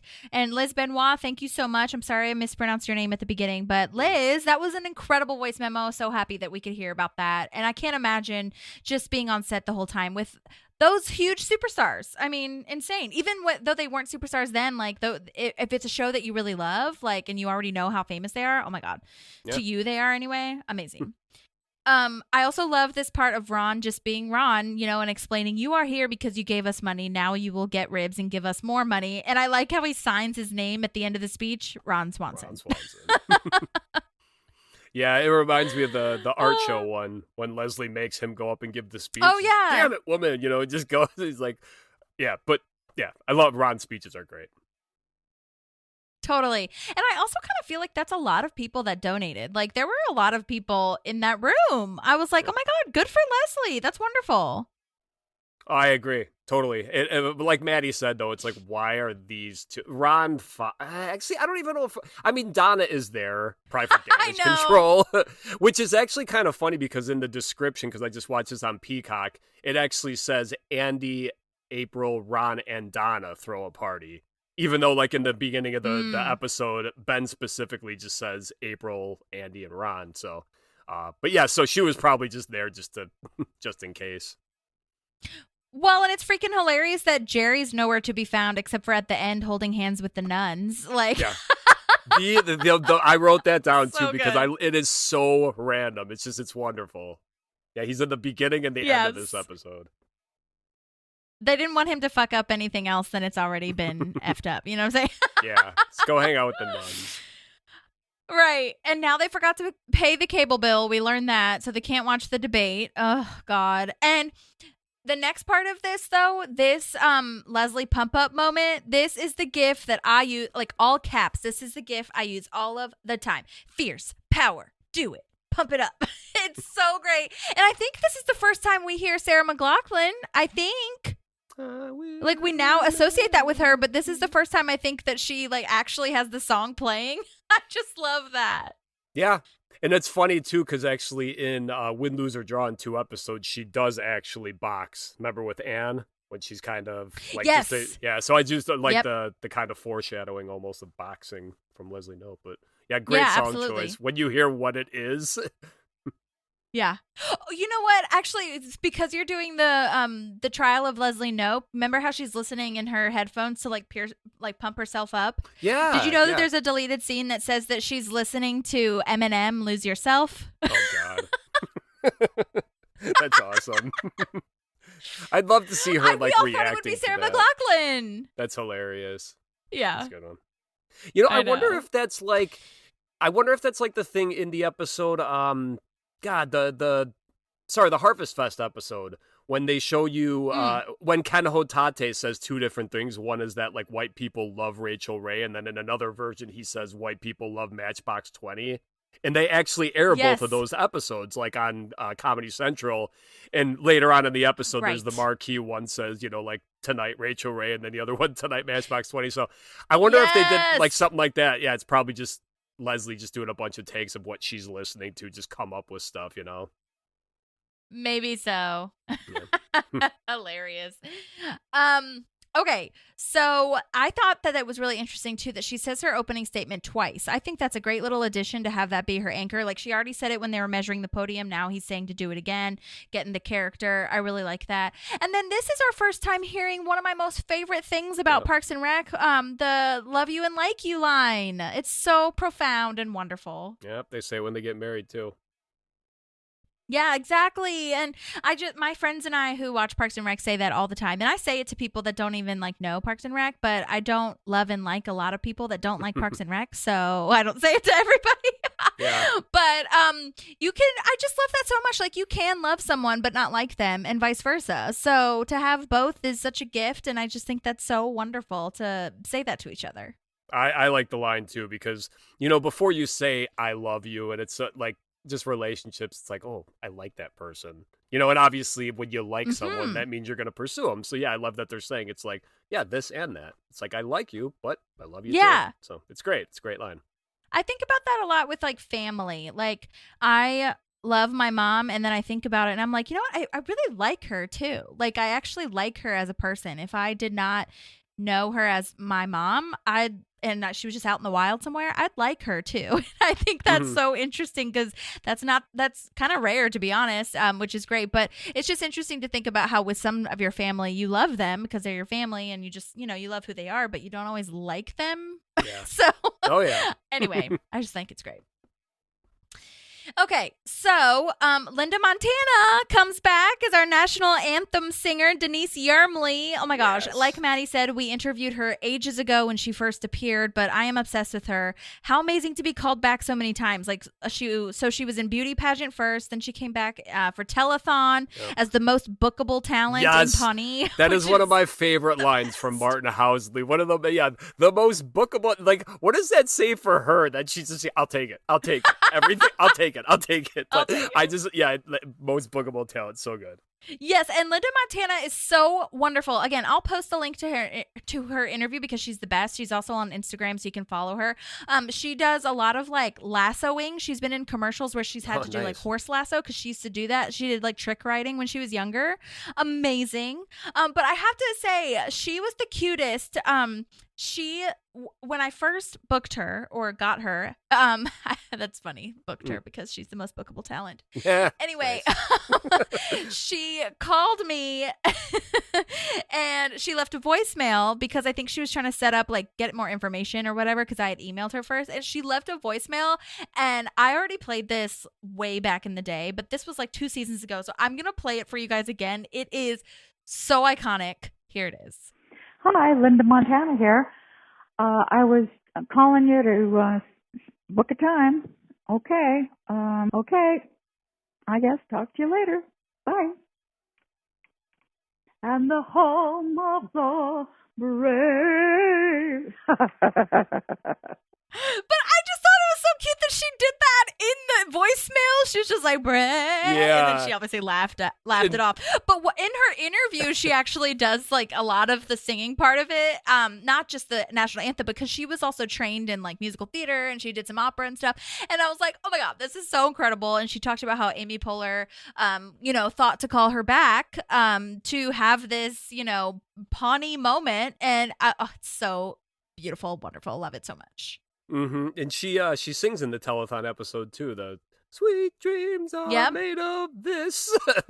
It's she is great. But the great thing too about the beret, when Leslie puts her hand down and then has to put it back up. Yes. Because she thinks she's done, but it's wonderful. Yeah, and I'll have to go back and listen to the interview, but I'm almost positive, and Maddie can correct me if I'm wrong, but I'm almost positive that Linda Montana herself was not going to do it that long. Like, she was going to do it that, like, a long time, but then Amy, as the director, was like, can you go on for a little bit longer? Like, can you just keep keep doing that riff, like keep going.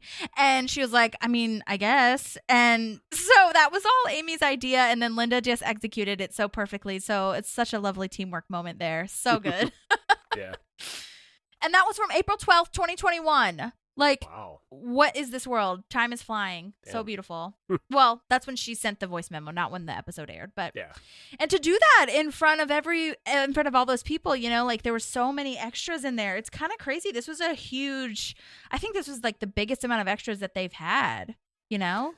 Yeah, I would, other than that, maybe at the end, the Unity concert scene, just when it pans out and shows the people. But yeah, no, I think this is probably more though. And that, but even that is after this, you know? Yeah, because they do up to this point, I would say so, absolutely. Because they did like the drone maybe shot Harvest kind Festival, of. But well, yeah, yeah, I don't think they had as much. Because when they do the shot at the end where you can tell that's CGI, you know, like when they actually show you the whole thing. But yeah, I would say like one shot all at the same time. Yeah, this is probably it when they just show the crowd. Yeah. Yeah. But we've got everyone here, not just extras. We've got Paul Rudd, who's finally back from his trip to Majorca.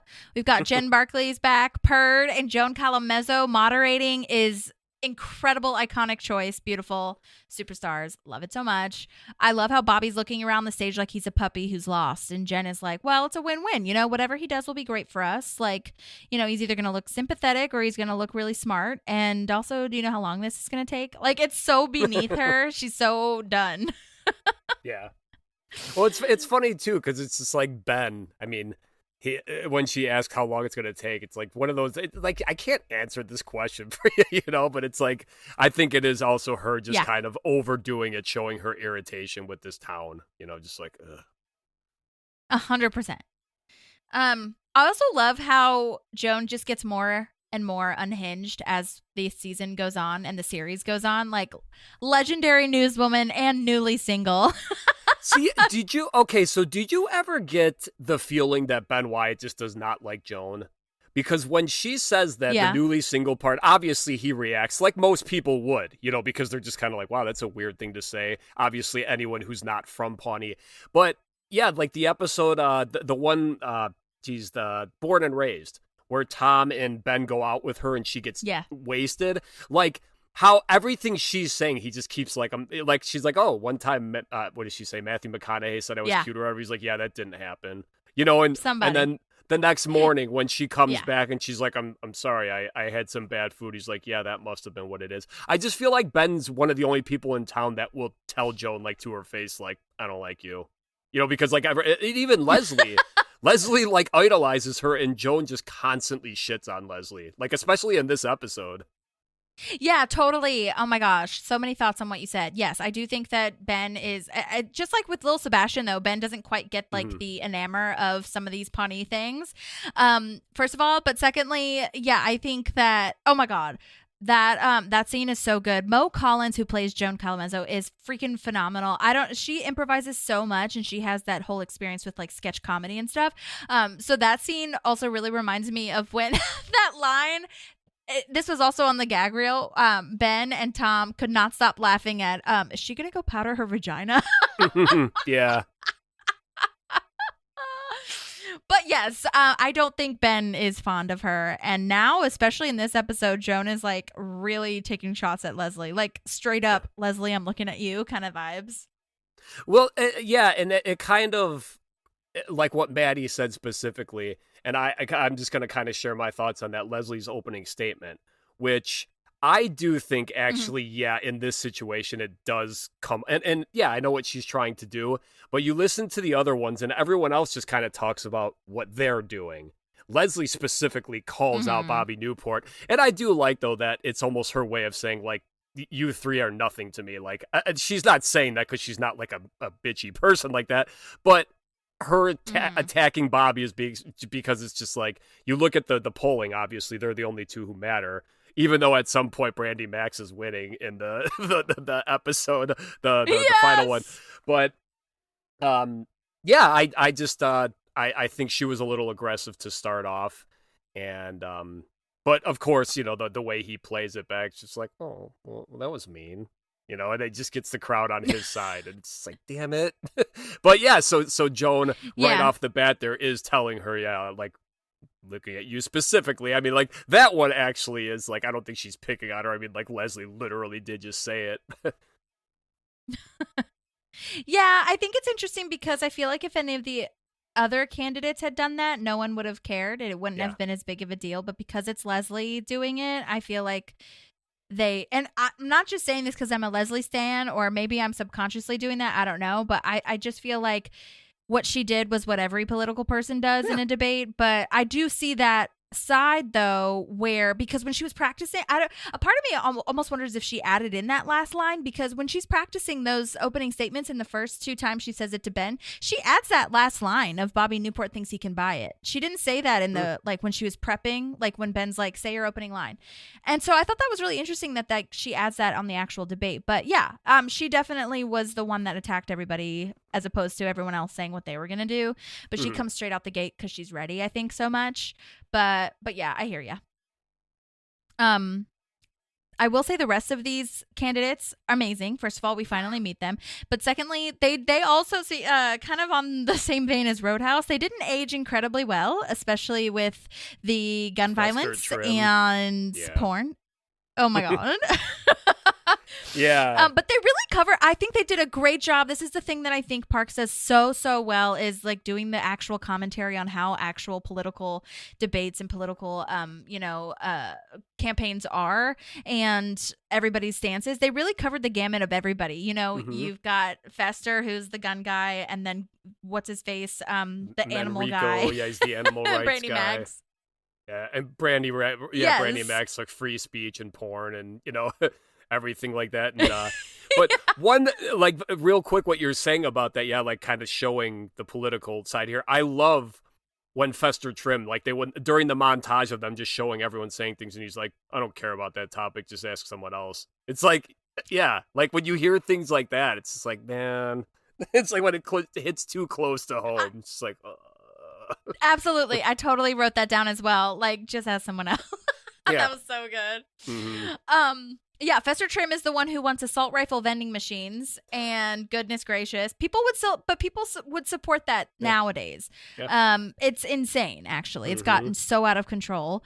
But I will say, and you guys all know how I feel about guns, so I'm not going to get into that at this moment. But if you want to DM me, we can talk. Okay.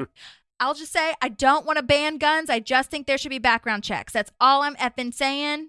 People think I want to take away their guns. I don't want to take them away. I just want a background check. I don't understand why that's so hard. Okay, moving on. Fester Trim is played by Brad Leland. And Molly mentioned that this when she was on. She was another co-host. But he's best known for Friday Night Lights as Buddy Garrity, who that was before Parks. I haven't watched Friday Night Lights. Are you a fan? No, I watched one episode. It was the pilot, and my wife and I, when we went to Universal Studios way back before we got married, we got paid to watch that pilot episode, and I hated it so much because it was one of those like survey things. So I never went back to the show. I've heard great things, so I'm sure it's good, but I couldn't stand it. Like, yeah, so that's the only episode. Sure. Well, and the pilots are never the best episodes, so like I totally hear you. I haven't actually watched it. I know Connie Britton was in it because I'm a fan of Nashville, the TV show, and I know she was in it. But other than that, but anyway, back to Brad Leland, though, aka Fester Trim. He is known as, one of the coaches there. I think he's a coach. Whatever. He's a big character on that, and everybody loves him on that show. But he's been in so many things. He was in a movie called Deepwater Horizon. He was in Hancock with Will Smith, weirdly. Love and Death. He was also in The Last of Us. I don't think same episode as Nick Offerman, but he was definitely in that. He was also in Veep, and he runs against Julia Louis-Dreyfus. He plays kind of not a similar character, but yeah, he plays someone that's, on the opposing side again. So that was kind of funny. And then he also was in a movie with Jim O'Heir. Yeah, the opposition. He was in a movie with Jim O'Heir, aka Jerry, called The Last Whistle in 2019. That was also a sports movie, so I guess he has a very good sports character persona. But lots of like Southern vibes, which is really hilarious. Yeah. But sadly, he he sent me, he was so sweet. I reached out to his agents and he sent me this like 15-minute long voice memo thing, but the audio was like unlistenable. You could kind of hear it and it was like going in and out, and he knew it was bad. He was just sending it to me so that I could like see it. And I'm going to try to listen to see if I can pick anything out, like, but I could it was hard to make out. I'd really have to sit down and make sure that I was like listening to pay attention. But he's going to send me another one. He's like working and doing a bunch of stuff right now, so he's not able to do it at this moment, which was kind of sad, but I'll definitely make sure he gets that to us, cuz I'd love to hear any stories that he has, you know? Yeah, absolutely. Can we point out too real quick the guy that the woo the guy, you know, for Yes! and then for Brandy Max, just when she says she's been in like 400 movies just this year, woo, the same guy, and he always like sits down, just like, know! That's awesome. I love that. I wonder who did that. Like, I wonder if he was an extra that just got like promoted, or if he was part of the crew, because you know they do that all the time. Actually, the guy who walks by and says like 3 minutes back or whatever, when they're on a commercial break, that's a crew member of Parks. Like, okay. So I wonder. Yeah, it makes sense. I mean, it's got to be a lot easier than hiring people. Yeah, just throw them out there. Yeah. Woo! I love that so much. So good. So funny. And he's always the only person. Okay, then yeah. Yes, I know. And everybody, like, some people are looking at him, but some people are like, oh, that's just him. Okay. Then we have Brandy Max, our amazing Mara. That's her name in real life. She's amazing. I will link it in the show notes where we interviewed her as well. She is so sweet, wonderfully nice. I'll also tag her on Instagram. She's done a ton of new stuff. And I will say, in that interview, I actually messaged her because I've been watching the Golden Girls lately, which is so random. My wife's one of her favorites. Yeah. Oh my God, it's so good. Well, she basically said, Mara basically said, she looked at Brandy Max as like, what if Betty White's character was a porn star?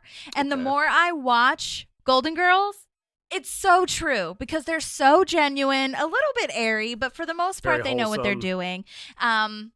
Very wholesome and very just like loving, but also like with this weird moral thing, but also like it's her morals, so it's fine. She's doing what the best she can. And it's just like, but Brandy Max is always so genuine. Like, I really think she does look up to Leslie, and she's like, we're the same person. That's so nice. It is. That's in an episode too, where Joan is being so, you know, obviously condescending and rude to Leslie. And Leslie's not being mean or like that to Brandy, but it is funny that you do see how much Brandy looks up to Leslie, and then Leslie looks up to Joan for whatever reason that is.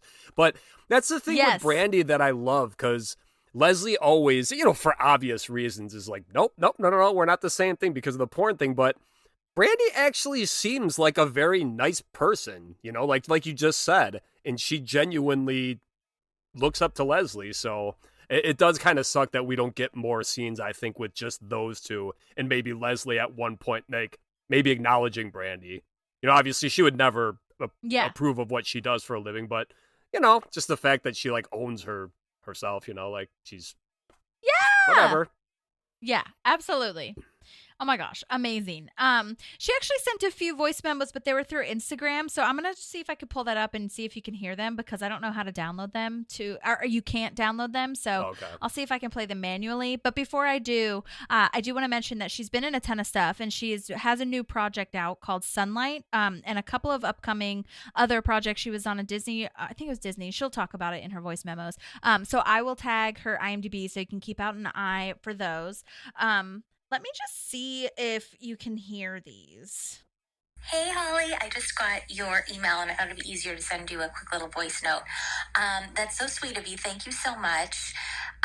Did we promote the short film?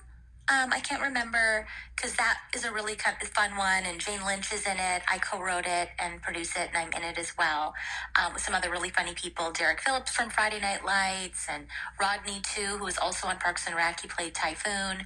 And I can send you the link to that. But between the pandemic and the strike, I shot an episode of Doogie Kamealoha for Disney Plus in Hawaii, and a movie in Greece, and a movie in Detroit, and then a movie here, but neither of them are out yet, so it's not really something we can fully promote.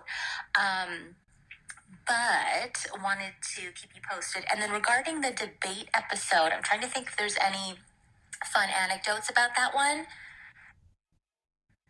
And I think I already told you Amy would do the fun, dance parties in the makeup trailer during lunch breaks, which that was definitely during the debate, which was really fun with the whole gang. And I guess when I got there, we shot at UCLA, and I didn't know we were going to have a full audience when we were, on the podiums, and it was like 300 extras. So that was like, I was like, ooh, okay, it's a lot of people, but it was really fun. And that was the one, actually, I told Adam Scott, I'm like, oh, you spoke at my graduation from the American Academy of Dramatic Arts with Jennifer Coolidge. And he's like, no way, Paul Rudd spoke at my graduation. So it was a cute little triumvirate. Forgive me if I'm repeating stories we already talked about on your podcast, but those are kind of the only anecdotes that are immediately coming to mind. I think, Catherine Hahn was making fun of me having a crush on Pauly D at the time, which is very embarrassing now. But everyone was so sweet. It was so much fun. And yay for the debate episode. That's one of my faves. And that was actually the one. So prior to that, I thought I was just doing one episode. And so I had dyed my hair chocolate brown. And then my agent got a call that they wanted me back. And so I had to dye my hair platinum blonde within like a week, which was insane. And then, and it was just such an honor because Amy, wrote and directed that episode. So she essentially was in charge of bringing me back, which was so exciting and meant so much. I'm sure you know that one got an Emmy. And it was so much fun.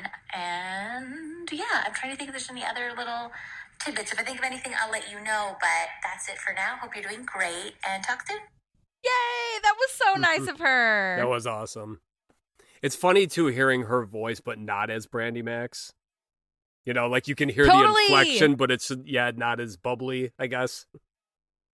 And real quick. Totally. And not as, airy. Yeah, and not to the extent of you, like getting voice messages from her, but like on the Parks Rec memes page, like in the handful of people that I have tagged that have actually like reached back out, she is one of them. Mo Collins was another one. Speaking of her, like those two, and again, I've only spoken with them through like a couple paragraphs here and there, but yeah, just even them, like just getting back to me, just on Instagram, like, hey, thanks for tagging us in this, but it is awesome. So yeah, she's been nice there as well, I can say. Totally. Yeah, she's a real one. That's for sure. So good. So good. And I totally forgot about the Adam Scott speaking at her graduation and then Paul Rudd speaking at Adam Scott's graduation and the chocolate brown hair having to dye it back. Like, that's so wild. But yes, I'm so excited to tag her and all the stuff. So you guys will have to follow all the new projects. But yes, thank you so much, Mara. That was incredible. Yes. And she says, Brandy Max says that she produced and starred in over 400 adult films this year alone. And that's how she can relate to politics. And this is where this is where the woo guy comes out. I mean, look, say what you will, but producing takes a lot of work and scheduling and logistics. So she's a business lady. Okay, I'm just saying it. Absolutely. Get it. I love this line too of just like Leslie, I know what it's like to be the only woman in a room full of men. It's like, well, no. And then that's when they pan out and you can see that they're wearing like the exact same outfit. It's wonderful. Yes, and they did that on purpose, as you just heard from Mara or Brandy Max herself. Like, they really wanted her to look exactly like her. A suit that's pretty similar. So funny. The hair, too. Yeah, it's great. And then we've got Manrico de la Rosa, who is the animal activist, and he is played by Gary Carlos Cervantes. He is so precious. Apparently, he's in 2 episodes of Parks. He's in one with the William Henry Harrison guy. Which part? Do you remember that episode? I don't even remember that. It's in season 7. It's like one of the worst episodes. It's just not a very good one. But anyway, I can't remember exactly why, but they're talking about where they need to allocate money. And he's talking about how he wants it to go to like the ants of the world or whatever, because like in 500 years, they're going to. So Leslie's asking him, she's like, so your problem is going to take about 500,000 years to. Basically, it's like what he wants money for is so ridiculous, but it's in line with his animal rights thing. So that's great because he's trying to save like ants. A-N-T-S. Yes. Oh my God. Now I'm remembering this. Yes. Okay. And yeah, that was the episode with like the fight with Grizzle or whatever, where her and Ron are in a fight or whatever. It's part of that. Yeah, it's part of that arc. Yeah, it's again, season 7 is say what you will, but I mean, like, yeah, that's even on IMDb. That's I think rated as like one of the lowest episodes. It's just kind of there, but it's got some moments. Yeah. So. Yeah. It has its moments. I don't know. I haven't gotten there yet, so I can't speak to it. I mean, I've obviously watched it, but you know what I'm saying. Like, I haven't analyzed it yet, so. Absolutely. But this guy has been in The Good Doctor, There Are No Saints, like a bunch of other things. He actually emailed me back. He was saying that, like, his making a voice memo didn't seem as, like, natural to him or something. So I was like, I'm so sorry. I don't have any room in the schedule to like hop on a call, but like can you just send us like an email of what your memories were? But so hopefully he'll get back to me. I'll follow back up with him, but he was great. We like him a lot.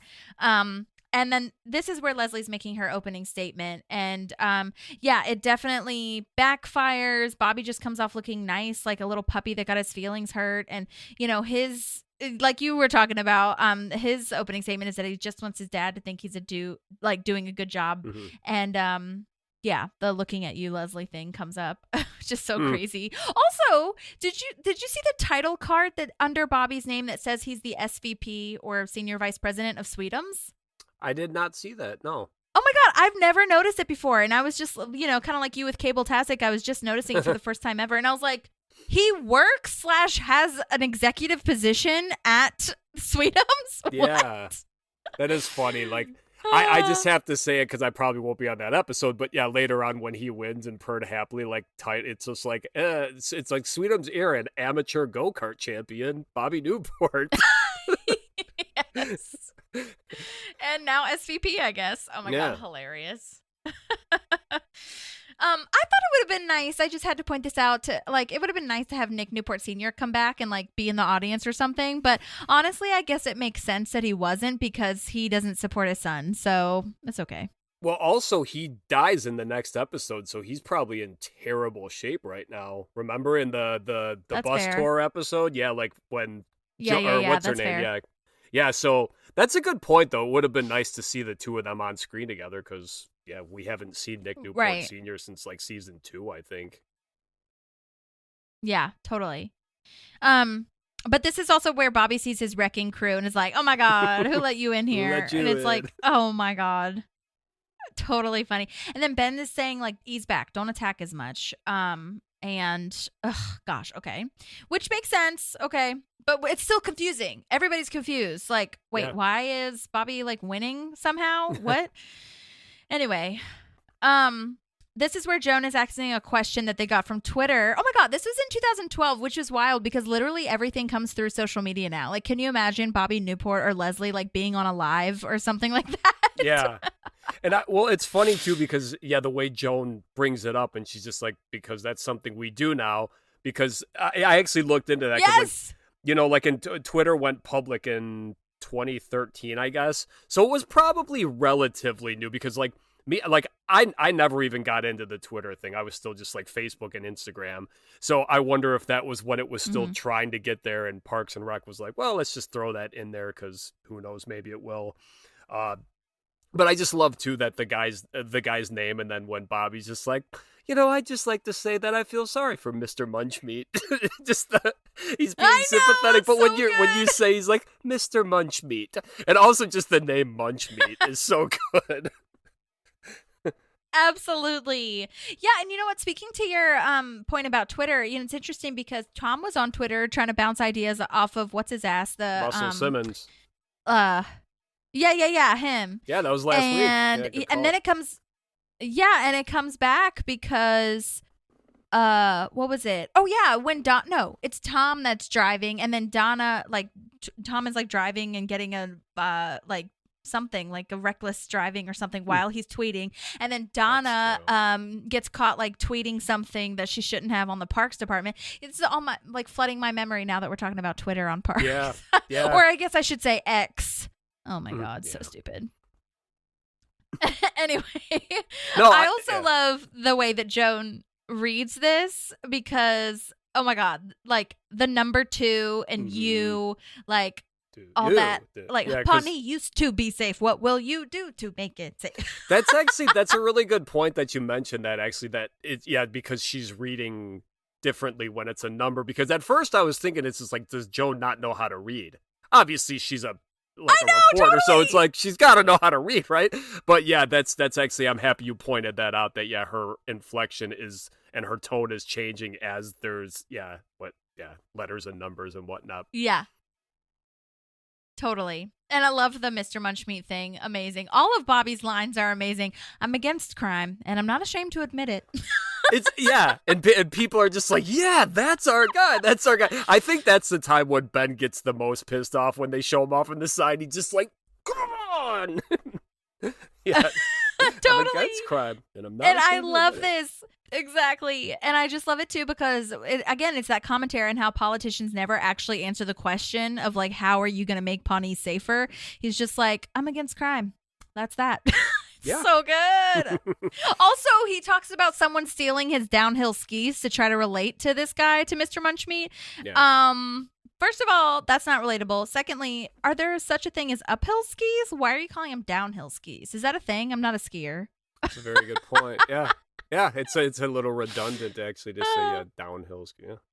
Well, I guess there are cross-country skis, which is where you're just kind of going on like a flat. Sure. But yeah, no, let's stick with yours because it is funnier. It's like, I forgot my uphill skis.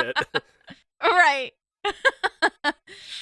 Well, now we're back at Andy and April's house, and Andy is just reenacting movies like we were talking about before. And honestly, he is doing a great job, but definitely not what the investors would want to see. And going to your line of like, I beat guys like you in prison. By the looks of this guy, not consensual sex we're talking about. Yes. And the part two that's so great is when he talks about Swayze and he's just like, that's subtext. He doesn't actually say that. Because yeah, it's so good. And it's like, if you've actually seen Roadhouse, just go on YouTube like at any point and just watch this scene. When you watch like, how he does like the tackles the guy, and it's so funny because again, I loved this movie as a kid, and it's like when I first saw this, it was like, I can't believe he's doing Roadhouse, because it's just such a crude movie, and it's just, but it's wonderful. I love it. It's so good. Okay, I'll have to check it out, and keep this in mind. Now that it'll be a little lighter if I have Pratt in mind. Yeah, but also too, just his when you rip the throat out, he'll starve to death. That's why he's gonna die. Yeah. Exactly. I wrote that down too. You can't eat. Yeah, that's why he'll die. You can't eat after that. Yeah. Oh my God, it's so funny. But I also love the extra that he holds on to while he's doing that. Like he's holding on. It has to be an extra. He's like really, like in his face kind of thing when he's saying that line. I thought it was so freaking funny. Can't imagine what a day on set like that would have been. I'm sorry, I forgot what you were talking about for a second when you said holding that extra. I thought you meant like he had a knife. But yeah, when he actually goes up to the guy and says, "I used to," yeah, that's right. Okay. Yes. Yeah. And the guy's face is so good. I love it so much. And there was all the catching all the exasperated looks. Like shouts to Shauna Hagen and Tom McGill, who were the camera operators. They were just finding all the looks of the extras. That guy in the beer. They were also finding like the red, white, and blue. The guy holding the beer, I should say, and the red, white, and blue cake they have in the background that looks amazing. The sound effects, like we talked about. But yeah, I think to answer anybody's question who's wondering, it was half. From what I have researched, it was like half improvised and half scripted for what Pratt did. We already talked about how amazing he is at improvising, but Amy Poehler did write a lot of what he said in the script. I think he just kind of played on it. And then Donna's look of interest. Donna's like, oh my God, like it's so good. She's really paying attention to it. There are what I think is funnier about the donors, I guess, is how none of them are really reacting, but they're all like interested enough. Like none of them are walking away. None of them are turning to the side like, what the hell is going on here? But they're just like kind of nodding along like, especially when he does Rambo later, they show the one guy that looks genuinely just like, he's like, all right, I follow you. Like, it's awesome. Yeah. All right. Well, next is this purred bit, which is so funny. You had time when I started talking, but by the time I finished talking, your time was up. So not fair, because Bobby is like offered to give a rebuttal to the park system, and I was like, "What?"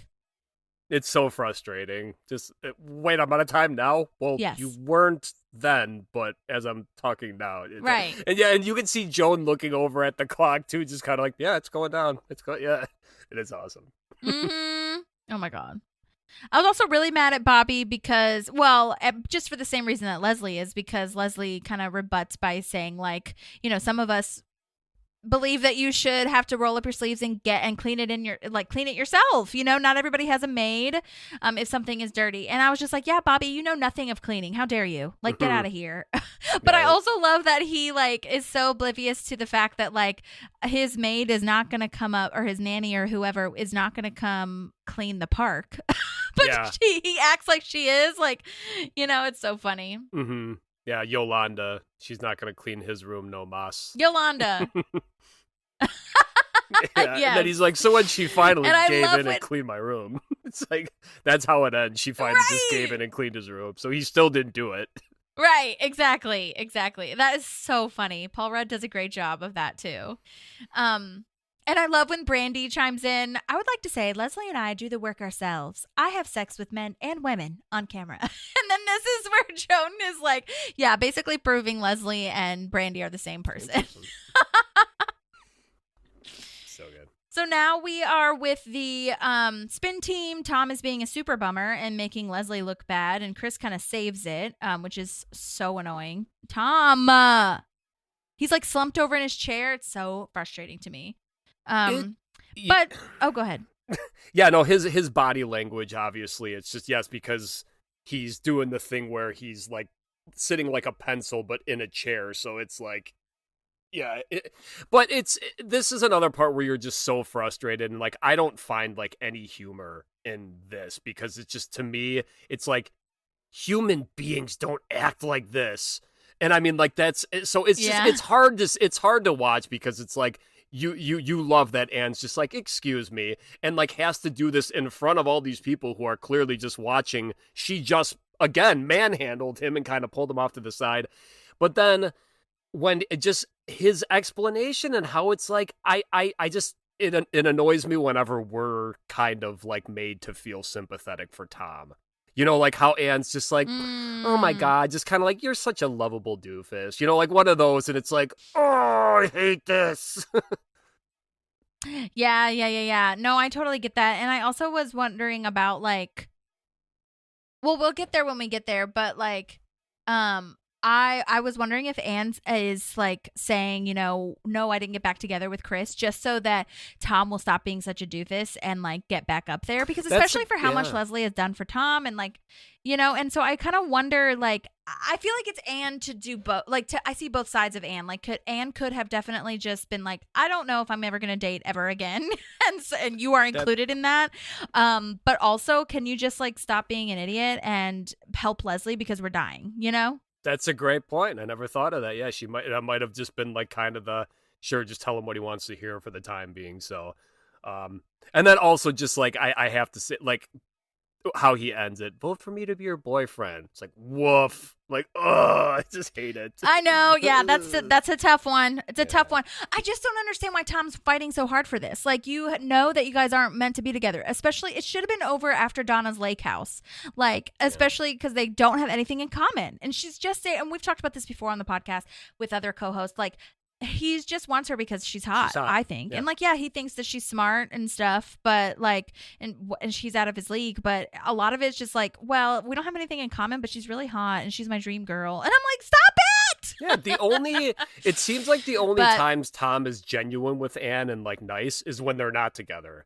Like in her final episode when they're leaving, Tom, when Anne's just like, wow, Tom, you're finally maturing, and he's like, no, you're actually like a cool chick. It's like, yeah, he's actually not trying to get with her, but he never compliments her like that, unless it's like in a perverted way. It's like, we almost got to second base, like bragging in front of people. So Right, which is totally like about the Valentine's Day dance. Like, you know, I made that point too. Like when they first go out or whatever before, and April kind of like sets him up. Like she was making Anne laugh a lot, or he was making Anne laugh a lot. And so, but again, he didn't know he was on a date. And then as soon as he found out he was on a date, it was very Michael Scott date Mike. Yes, yeah. We have a date, Tom. Puts the Kangol hat on and.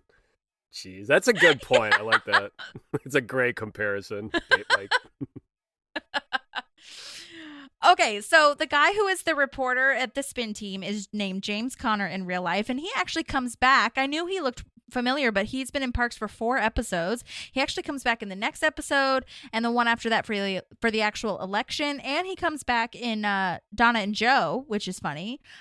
He has been in Vice Principals, Community, Brooklyn Nine-Nine, a bunch of other shows, and I'm excited they brought him back to be a part of the campaign reporters because you would definitely see the same people around, you know? Yeah, that's actually funny as you were saying that. It's like when I was watching this episode 2, it's like, yeah, I know this guy's in it again, and I couldn't think of him until you said he's in season 7 for when he interviews Ben. That's when Ben actually announces that he's running for governor or mayor or whatever it is. Because they're like him and Leslie are all flustered. They're like getting into the car and like the press just walks up, and I forgot it's like, yeah, he's the guy that's like leading the charge or whatever. So that's awesome. Yeah. And, you know, he did email me back. I'm just going to make a note to myself because I need to remind him to send me something if he's going to send me something. Again, people don't just randomly. If this happens because I'm annoying, I'm a very Leslie Note person, and I'm just like, hello. That's good, though. Yeah. Remember, they're always nice. Of course. Just like, but you know, I'm on set right now. It's like, but you said you'd send it by... Exactly. And I'm happy to add it into any other episodes. They all know that. So I'm not going to give up. Just because we passed the episode does not mean that you're off the hook. So just saying. Anyways. Okay. So anyhow, oh my gosh. I love when Jen is holding up a juice box to Bobby, like spoon feeding him. It's so funny to me. It's so much. I mean, like there's. It's incredible, but I think it just makes it so much funnier that his hands are just still like obediently like down at his side. Yes, like it's not him like like I got. I mean, it's just him literally just because he's a child. And you can see like his Adam's apple, you know, because he's just like it's like. Never mind, I'm not gonna go off course, but yes, it's an amazing scene. Yes, he is literally a child. I mean, people do this to their kids all the time. So funny. And Leslie is like, oh my God, he's winning. He's not even making sense. And this is where we talk to your point of the montage thing. Yeah. All of Bobby's lines and ideas are so funny. By the year 2013, we will have a fully functional mall on Jupiter. And it was like 2012 before. So he thinks in a year we'll be good to go for Jupiter. Yes. In a year. And then Timothy Dalton. Yeah. Guessing that question was about who was the best James Bond. Yeah. Leslie and talking also, side note, I found on IMDb. Oh, go ahead. Oh, just I just like no. I was talking about closing the Borders bookstore, not the border to Mexico. That is so good, and that is still an issue today. Yep. So, good God, that was so good. And the Borders bookstore, I loved Borders. That was such a great store. Yeah, they just finally, I think, went under. They're like within the last couple of years, or maybe they're still. I don't know. They were the last. I think they've been. Yeah. Well, they've been like slowly phasing it out. I thought it was over, but maybe, I mean, they could just be in random places. But now Barnes and Noble is like the bigger one, I guess. So you know what? Maybe I mixed the two up. Yeah, Barnes and Noble is still kind of thriving. Borders might have been gone for a while, but either way, yeah. And, yeah. Also, I found on IMDb that the movie I Love You Man, which also stars Rashida Jones and Paul Rudd, so they've worked together. He was told to pose as James Bond, and he chooses Timothy Dalton. That's so true. I thought that was a really interesting coincidence. I watched that movie recently, actually. That's actually Aziz is in that movie. Nick Kroll's in that movie. As far as other Parks and Rec alum, there's a pretty, like, Andy Samberg's in it, J.K. Simmons. So a lot of people who had small parts on Parks, but still, it's like, yeah, there's a lot of them. It's pretty cool. Yeah, totally. Oh my God. I love this so much, this line. I think it's so funny. And for some reason, I don't see it like as not timely. Okay, I don't know. I'm just gonna tell you that I think it's really funny. My thoughts on abortion are, let's just all have a good time. that one it's very on my meme page, like posting that one. I remember like I was kind of like, I don't know how people are gonna react, because and that's the thing, like when I post things, it's like, this is from the show, this is not me taking a stance on anything. Totally. I'm literally just doing so, but still you're just like, and yeah, luckily people are just like, okay, they understand the character. Paul Rudd as a human, basically we all at least kind of think he's a good guy, so it's like, okay, yeah, it's like it's a very here's what I'll say. But yeah. Yeah, I mean, the thing that I'll say is that why I love it so much, if I can explain it, I guess, is because it just shows how stupid and uneducated he is and just a big old dummy, because he's not explaining anything about abortion. He doesn't know anything about abortion or women's rights or anything at all. He's which is just like these people that are fighting against abortion. They don't know anything about women's bodies. But this one is just like freaking hilarious because he's so dumb and like he's not being vicious either. No. Which a lot of the other people in this world are. Yeah. So I think that's why it's funny to me, because everybody, again, you all know my thoughts on all these liberal things. Okay, I'm a Leslie Knope, so whatever. But that's I think why people would expect me to not like this line. But I think, again, they do that thing where they're making fun of the character. They're not doing the line. They're showing how stupid he is. You know what I mean? Yeah.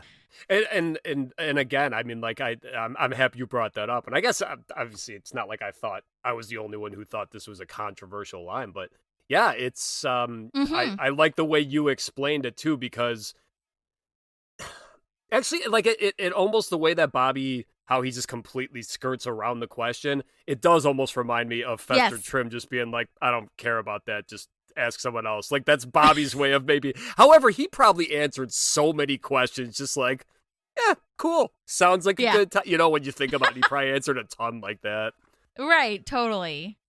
I also love that Brandy says that she'd appear in a film with any of her fellow candidates, and she stares right at Leslie, and then Paul Rudd's kind of like facial expression of like, so good.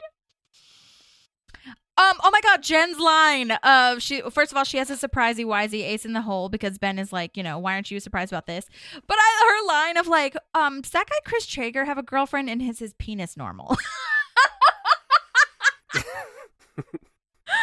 Oh my God. And then Ben saying, stop talking. It's so good. And it's such a different, like Maddie said, it's such a different character for them, because, they were on Step Brothers, and Adam Scott was more, like, their characters were kind of swapped, I feel. Yeah, good point. Yeah. So funny. And I also wanted to point out, too, I listened to an Adam Scott on a podcast one time, and he was saying that he's not, like, the biggest improviser. So Parks, for him, was not really like everybody else. Like, he was not, this master class like Amy Poehler and Pratt, like just improvising the shit out of everything. He kind of had to really work at that. And I think that started with Step Brothers. So I think that's just such an interesting like character arc for him, because as the show goes on, you can totally tell he gets a little more comfortable, like making up lines, doing facial expressions, like that might not look scripted, if that makes sense. So it's really lovely to see, though. Yeah, no, I agree. Like I said, he's my favorite character. So, and that's like listening to Parks and Recollection. Yeah, when you hear them say it's like, was this scripted? Was that script? It's kind of like listening to Office Ladies, because people ask so many times. It's like, was this specific thing scripted? So, I don't know. They all play their part so well, though. I mean, like when it's something so minor as like, almost like everyone calls it a gym look, to the camera, but Ben does that occasionally on Parks and Rec, and it is weird, because it's like, how do you direct that, or just to do it so well? Totally. But yeah, that's cool. I didn't know that about him, that he was just like kind of like, he does it frequently. I feel the gym look. Okay, so now Andy is performing Rambo, and Ron is going to steal the cable. He climbs up the cable pole. I have no doubt that cable pole, rather, and I have no doubt that Nick Offerman knows how to do this. Like, no doubt. And he happens to have all the equipment in his trunk. Oh my God, amazing. I love that when he changes for one, which is great. Like, he puts on like almost like a lumberjack outfit, and it's funny because he's up there. I don't recall the song he's singing, but I love that when you hear like the police sirens, he hugs the pole and like gets closer to it just in case it's going to pass. And I also love that his outfit essentially matches the pole. So if you were walking by, you definitely would not see him. So it's an awesome scene. And yeah, I just love that it's like the way that Ron is too. He's like, obviously I'll pay it back. He has to tell us, obviously I'll pay. Like, how do you pay the cable company back? It's like, well, we had it on for 45 minutes. So here's 13 cents or, I don't know how much. Yeah, he hands like a piece of gold, like he slips it in their drop-off box or something. The cable company. He's like, for this date, that, yeah. It is funny, too, because, when April comes up, and I don't think we mentioned that, actually, when we talked about Andy doing Roadhouse, how she just asked, or maybe you did, I'm sorry, but, yeah, how he's kind of like, what do you want me to do about it? But then you find out it's like, well, he knows exactly what he's going to do about it. It seems so outlandish for him to be asked, how am I going to fix the cable? But he can do it. No, I didn't mention that. Because, Ron, can you do something? Yeah. But he's singing, to answer your question, he's singing Line Man, Wichita Line Man, which is by Glenn Campbell, for those that want to know that or didn't know. And that's when the siren goes by. And Nick Offerman's voice is not bad. No. And the Wichita Line Man. And it's actually about, yes, it's still on the line. But yeah, that song, Glenn Campbell, was inspired by people that actually do that as a job. You know what I'm saying? Like the electric lines and wires and stuff like that. So, yeah, very fun. Okay, now we're getting to the ace in the hole, and he says, what's his name? Bobby Newport wants to run this town like a business, and Leslie. Oh my God, I wrote it wrong. Leslie is, quote, anti-business, which she's totally not. Like, that's such a freaking lie, whatever. Well, it's a weird line because they do it so quickly and she doesn't respond to that. I never understood that line. Like, it comes out, it's almost like she accepts it. It's weird because he's like, she has a very anti-business agenda, and you don't, or maybe the way they filmed it, they just didn't show her make a face like, that's not true. So it's kind of weird that she just like lets him, or it's just the way it was filmed and they just didn't have time to. I don't know. Yeah, I or agree, it's just like how they portrayed a. Yeah, or it's just like the way they portrayed a debate where, like, you say lies about your opponent that you don't expect them to like come back to or whatever. But anyway, his ace in the hole though is that Sweetums will have to move to Mexico if Leslie wins, and I just love the brilliance of that line. I bet I could get them to stay. Like, it's not even a guarantee, but I bet I could talk to them. So, yeah, and I love that. It's like, so Bobby, even if you win, it's like there's a possibility that, like, hey, Bobby won, but we're still going to Mexico. So, yeah, it is funny. He's just like, I bet I could get him to stay. It's right. And the sponsor of the debate is Sweetums. That's so good. Another commentary on how big corporations are sponsoring politics and all these things. And that line of like, Sweetums is Pawnee's biggest, provider of jobs and, oh my God, and candy. We would lose candy. Yeah, I love that. Yeah, that's part of Bobby's threat too. It's just like, and people won't have candy, as if Sweetums is the only place that, with candy. But it is still great that it's like, oh, well, they'll lose their jobs, but also we won't have candy. Right.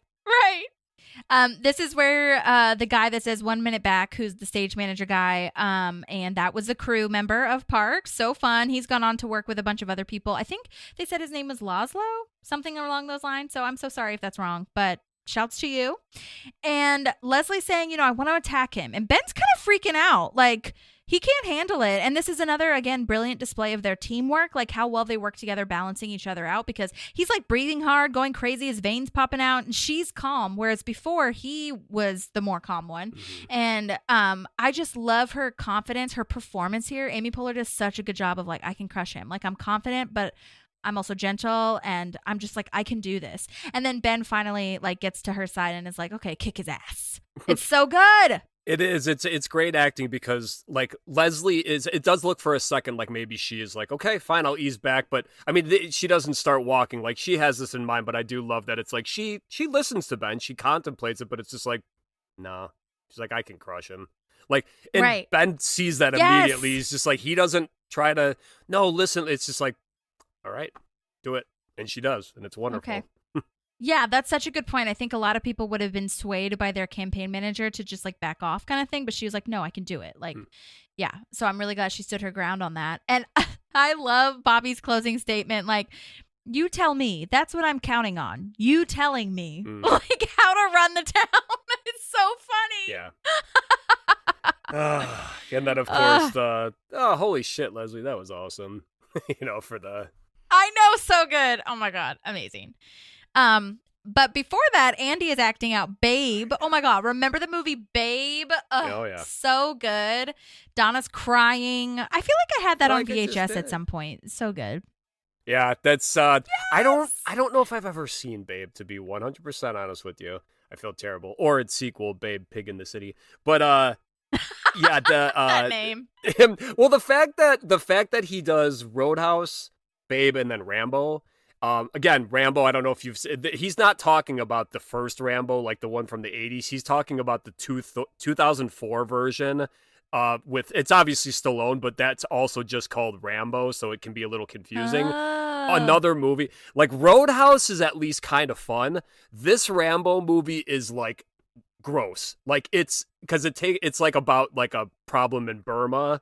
So, I mean, there's a lot of, like, war, like, nasty, gross shit in this movie, I will say. Like, again, I like action movies, but some of it in this movie is way too real. Like, when he's talking, he's like, villagers blowing up or whatever, blowing to pieces. Like, he's not exaggerating. And, like, because Sylvester Stallone, he directed the movie, and, I mean, it's, like, it's a very, like, graphic and intense movie. So, again, it's funny that he went from Babe to this. No. No, that's Rocky. Oh, Rambo is Stallone's other character, like his. Yeah, you're just like, wow, how did we go from boxing to this? That is hilarious. I had to think for a second. I'm like, wait, you know Rambo, right? Isn't he in Philly? Oh, God. No. Yeah, Rambo is his other iconic 5-letter word character. That's so funny. God. Oh, yeah. I'm not watching Rambo then. Never mind.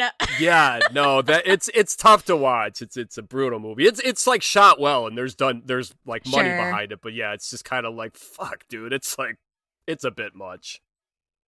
Good to know. Okay, good to know. Yeah. Everybody be aware. Oh my God, that is so hilarious. Okay. Wow, learning a lot. Okay, moving on. Yes, back to your point though of when Donna's like, I feel like I just did after he says you should really watch it. It's also hilarious that like juxtaposition, like why these two crazy action movies and then Babe. That's so funny. Okay. Yeah. Anyway. All right. So Leslie's speech is like so emotional. I don't know if it's like where I'm at in my life or maybe it's out where I'm at with analyzing this, but it actually like makes me so teary just thinking about like where we are, because this year is a political year with our election year. Like we're in our society, how we need politicians like Leslie Knope and how she fights back. And I just really related to this whole speech. The lines that I really thought were so strong were, if I come on strong, it's because I feel strongly. If I seem too passionate, it's because I care. And then the whole, like, you fight for what you love. You don't, like, threaten it. And it's just so beautiful. I think that Amy Poehler did a great job. She wrote that. So obviously she's going to, like, you know, speak to it. And she's such a Leslie in her life as Amy Poehler. You know what I mean? So, like, that just shined through. It was so good, and I just loved it so much. Yeah, and I'm sorry I spoiled that. Actually, I jumped ahead. But yeah, right after she says that, just Bobby's response is just like, holy shit, Leslie, that was awesome. You know, and the way she looks over at him, too, and she's just like, thanks, Bobby. Thanks, like, Bobby. wow, wasn't expecting you to say that. But yeah, and then, too, like we talked about before, when they're just showing what everyone's doing, and then, hey, where's Jerry been? We haven't seen him this episode. He's just sitting back at the park's office, or it looks like maybe he's at the church, whatever, but he's sitting down holding hands with two nuns, and there's like two standing behind him too, but it's just so like, okay. Yes, and then Andy tries to play Catch Your Dreams on the iPod, and this is where, as Liz said, crushes the TV. Probably did that a couple times. And I just love how he shouts, Ron! Yep. No, yeah, like, how's he going to fix this? Also, it's kind of, in 2 episodes again, the win, lose, or draw, when April kind of screws up the computer and his idea is to blow into it and then just, like, oh, yeah. Like, yeah, he's like, remember, he's like, oh, this is how I used to clean my Nintendo. But it's just like, Andy's very destructive with, like, technology. Totally, yeah, like when he throws his briefcase trying to get the birth certificate and, like, the computer and crushes everything the light smashes. switch, yeah. Yep. Okay, so now we're with Anne and Chris. And again, this is where we wonder if Anne really rejected Chris because of Tom or whatever. They're, but or intentional because she just wants Tom to get back out there. But now he's his old self. And a part of me is still like, Anne, I swear if you get back to with Tom, I will punch you in the head. I'll drag you to a retreat where you can learn your lessons. But I don't think she's getting back with him. even though I know what's happening, like just if I hadn't watched these other episodes in my head as an audience member, I would just be like, okay, I think we're good. Like she's done, hopefully. Yeah. And now back on the stage, this is so lovely. Ben and Leslie are sharing a celebratory kiss. Bobby comes up to invite them to his dad's lake house, which is freaking amazing. Oh my God. And this had to be such a Paul Rudd improvised moment. Maybe it was scripted, or maybe Leslie as the director, I don't know, suggested it, but the way he can't find out where to go in the curtains backstage, it's so good. Yep. And yes, and the point too, because you don't get a lot of it in Parks and Rec, but I don't know about Anne, but I know Leslie and Ben actually turn and look at us, like the viewer, just yep, that's who I'm running against. So it's actually a cool, very breaking the fourth. And I know they do that anyway in every episode when they do the talking heads, but a scene during filming where they actually turn and look at us. Yeah, especially all three of them at the same time. That's okay, so very it is rare. Anne too. Okay. Yeah. Oh, yeah. It's Anne, Ben, and Leslie are all just what the fuck just happened?